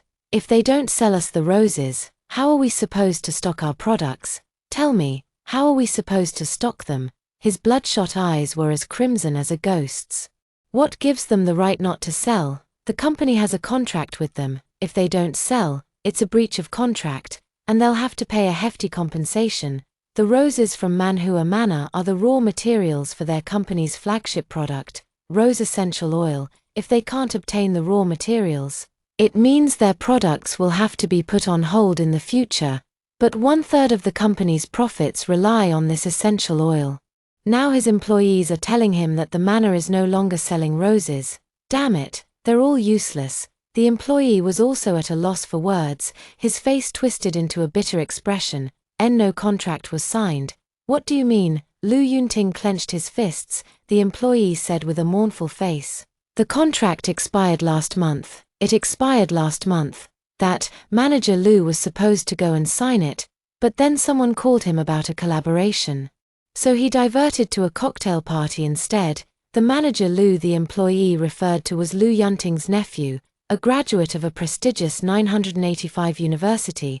Though he had the IQ, he lacked emotional intelligence. After being parachuted into the Lu family business, not only did he fail to achieve any results, but now he had also caused such a major incident. The next day I reminded manager Lu to hurry and sign the contract. Then he said, "What did he say?" Lu Yunting's face darkened with anger. His words squeezed through gritted teeth. The employee was truly on the verge of tears. He felt so wronged, just a lowly assistant earning a meager 3,000 a month. Why should he have to endure such humiliation? Manager Lu said, as a manager of a listed company, why should he personally go to sign a contract with the head of some small estate? He said the head should come to him instead. Bang, bang, bang. Outside the office, all the employees heard the violent commotion inside. And they couldn't help but shudder. In their hearts, they thought, "I wonder who's going to be unlucky today." Lu Yunting swept everything off his desk in a rage, his face flushed red, and his eyes bulging as if they were about to pop out. "Bring Lu Bufan in here now," he roared, when Lu Bufan stood before Lu Yunting. Seeing him so angry, he didn't even realize any mistake and asked with a grin, "Uncle, who made you so angry? Tell me, and I'll teach them a lesson." Lu Yunting remained expressionless, only clenching his fists tightly. "Why didn't you go and sign the contract with the owner of Manhua Manor? Hey, it's their honor that a small garden like this can partner with our company." "I looked at the contract, just roses, right? Their asking price was ridiculously high, so I wanted to put them in their place, bargain them down a bit. They refused to supply us with roses at Manhua Manor." Lu Bufan widened his eyes but still didn't grasp the severity of the situation. How dare they do this? Aren't they afraid the roses will rot in the fields and go bankrupt? Lu Yunting looked at his indifferent expression and could no longer hold back. swinging a punch at Lu Bufan. Lu Bufan, are you fucking stupid? Have you ever thought that if we can't receive the roses, can't produce rose essential oil, and can't supply the major shopping malls, we'll breach the contract and have to pay a huge penalty? The company would definitely suffer a heavy blow, and the other shareholders aren't fools. If he causes such huge losses to the company while in his position, who would continue to support him then? Are you an idiot? Did your mother forget to give you a brain when she gave birth to you? Or did she put the placenta on your head instead? Lu Bufan was dazed after just a few punches. He still didn't understand. Roses are just roses. They're everywhere. How could this be such a big deal, uncle? If Manhua Manor won't supply us, aren't there other manors that have roses? Lu Yunting couldn't resist kicking him again.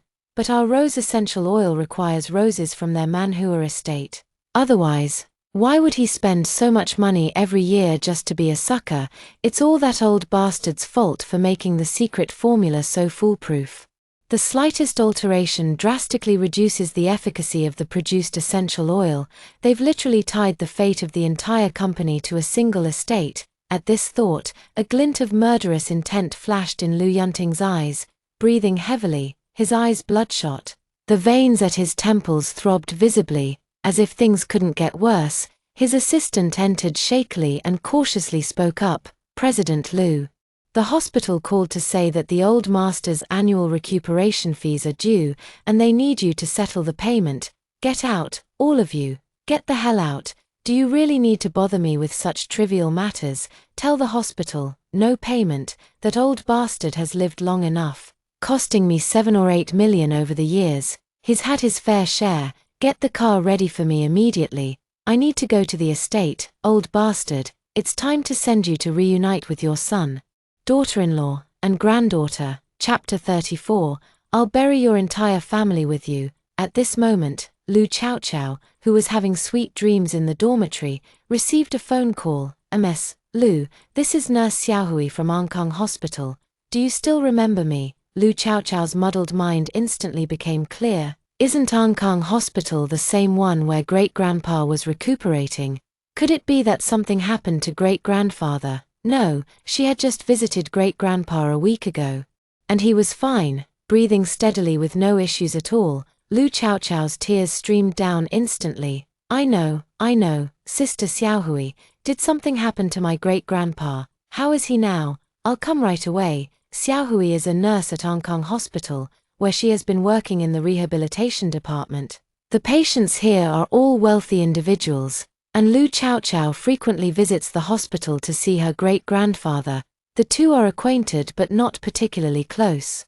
Originally, she didn't want to meddle in others' affairs, but recalling how Lu Chaochao always arrived cheerfully and left with red, teary eyes, she felt the news she overheard couldn't be accurate.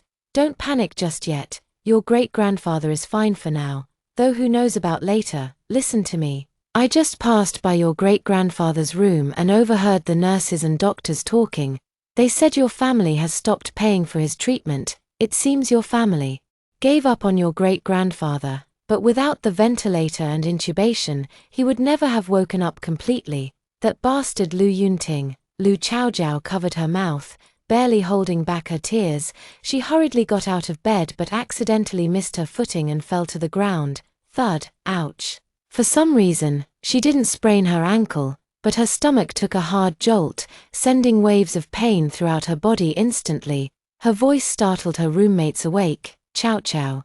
What's wrong with you? Yuan Jiayin and the others hurriedly got out of bed and walked over to Lu Chaochao, shocked to see her pale face. Chaochao, what's wrong? Could it be appendicitis? Bai Hui watched as Lu Chaojiao clutched her stomach, unable to stand up for a long time, and was so anxious that she almost dialed 120 for emergency help when she heard her weak voice. Second brother, I'm fine. After enduring the wave of pain, Lu Chaojiao's complexion wasn't as frighteningly pale as before. She forced herself to stand up, put on her coat, and said, I need to go to the hospital to see my great-grandfather. Don't worry, I'm fine. Ding Shu immediately stepped forward. Chaojiao, you look a bit scary. Let us accompany you. She shook her head.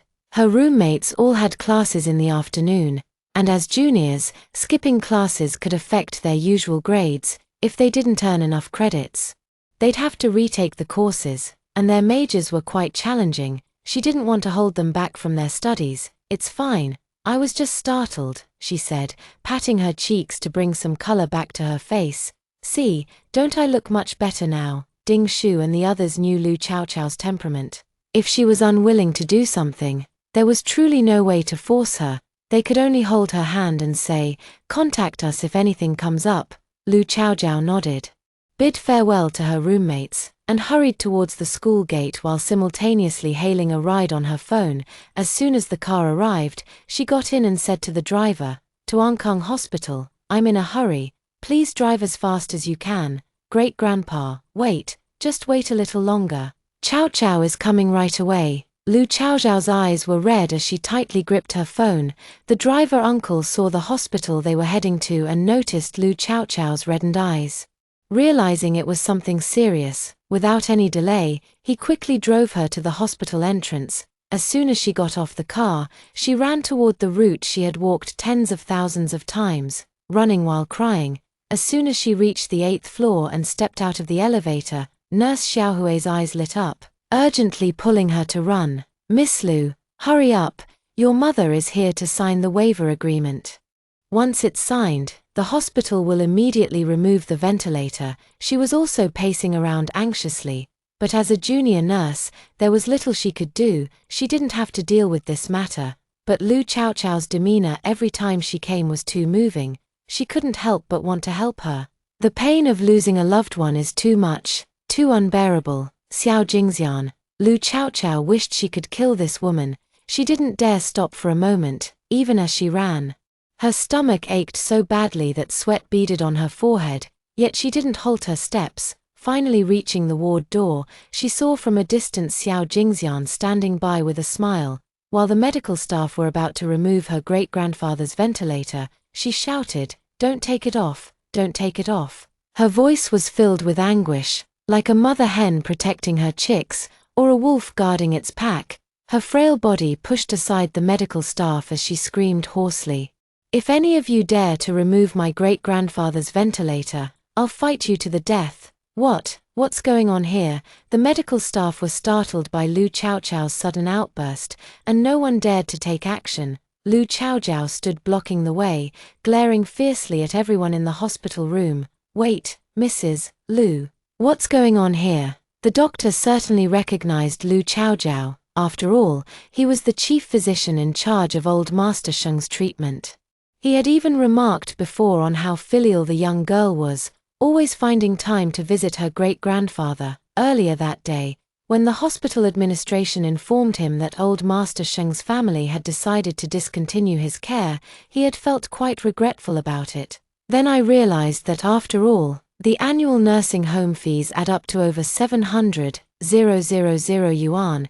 It's truly difficult for an average family to afford. But what's going on now?"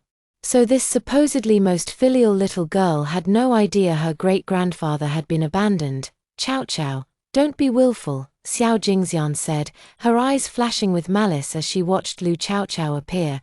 "You little brat, first I'll send your great-grandfather to hell, and then it'll be your turn."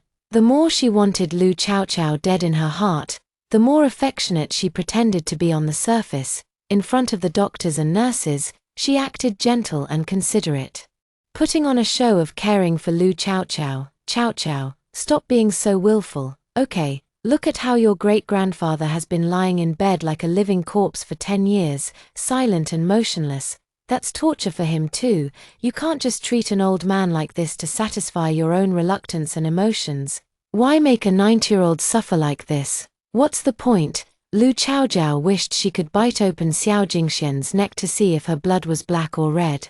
How could a person be so vicious to this extent?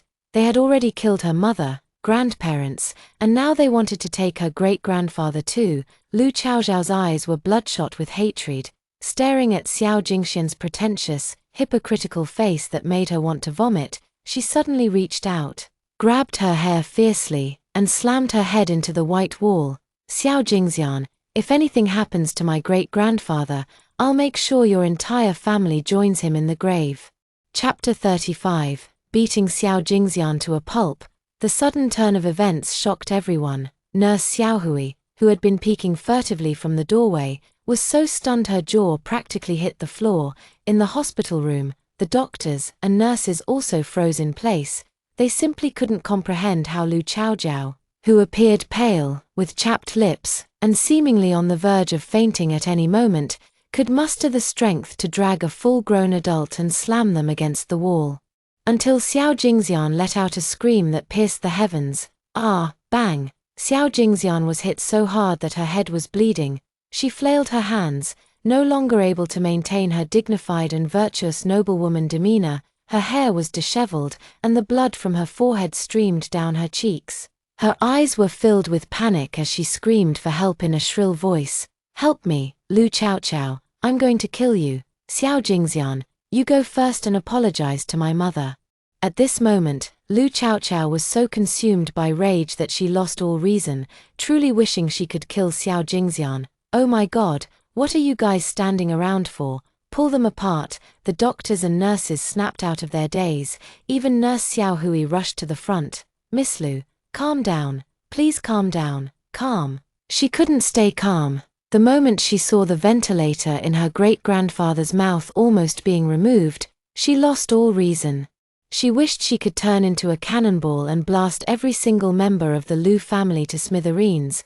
"Madam Lu, let me take you to get bandaged." "Oh my God, go get the leader right now." "Oh my God, everyone stop fighting." The medical staff forcibly separated the two using their authority. But Lu Chaojiao was acting like a madwoman at this point. She viciously grabbed Xiao Jingxian's hair again and cursed angrily. "You shameless homewrecker, if you dare kill my great-grandfather, I'll burn the Lu family to the ground, and your whole family can go to hell." Xiao Jingxian's scalp burned from the hair pulling. "Lu Chaojiao, have you fucking lost your mind?" If she'd known Lu Chaojiao would turn out like this, she wouldn't have come at all. Why invite trouble and end up covered in filth? Xiao Jingxian was sick with regret. "That's right, I have lost my mind, so don't provoke me. A lunatic is capable of anything. Let go of me, you fucking bitch." "I won't let go. Suffer to death. You homewrecker, you murderer. Your father loves me. It's your mother who's the homewrecker." Xiao Jingxian was also furious. What she took the most pride in was her status as Mrs. Lu, and what she hated the most were those 8 years she had to hide with Lu Qingqing. If it weren't for Sheng Qingyu using her family's wealth to snatch Lu Yunting away, how could she have suffered like that? It's all Sheng Qingyu's fault. It's all the Sheng family's fault. It'd be best if they all died. The best? Why did Lu Chaojiao have to rush over? Otherwise, this old bastard could have joined his family down there too. No matter how much Xiao Jingxian's head ached, it couldn't extinguish the raging hatred burning in her heart. "Your father loved me. It was your mother who stole him away with her money. Sheng Qingyu, that shameless bitch, is the one to blame." Lu Chaojiao couldn't bear to hear such words. Her mother was so gentle you could squeeze water from her tenderness. If it weren't for Lu Yunting's repeated overtures at school back then, how could her mother have ended up in such a state? "Xiao Jingxian, have you no shame? You and Lu Yunting are both scoundrels. You deserve to go to hell, and Lu Qingqing should become a bitch like you. Doesn't she love stealing other people's men? She'll end up as a homewrecker that everyone despises. Your precious son is even more of a beast. Watch out or his future son won't have an asshole." Lu Zhaozhao's words also ignited Xiao Jingxian's fury, and the two began hurling every imaginable insult at each other. Lu Chaojiao, breaking away from her usual meek demeanor, unleashed a torrent of profanities she had learned online. Xiao Jingxian, along with Lu Qingqing, had mingled with all sorts of shady characters. What vile curse hadn't they picked up? The scene was nothing short of a world war, with the shouting loud enough to be heard in the neighboring wards. The commotion even had a wheelchair-bound patient speeding to the door in excitement. Their shouting was so intense that a patient undergoing an examination quickly pulled their clothes back on. "Wait, doctor, hold on a second." The scolding made the nurse changing the forework twice as fast as usual. The scolding made the quarreling mother-in-law and daughter-in-law in the hospital stop their fight, and a bolt of lightning flashed to the ward door. It was a chaotic battle, so chaotic that the medical staff were like in a tug-of-war, unsure which side to protect. Fortunately, A quick-witted nurse found a pair of scissors from somewhere and cut off Xiao Jingxian's long hair, allowing her to break free, after regaining control of her body.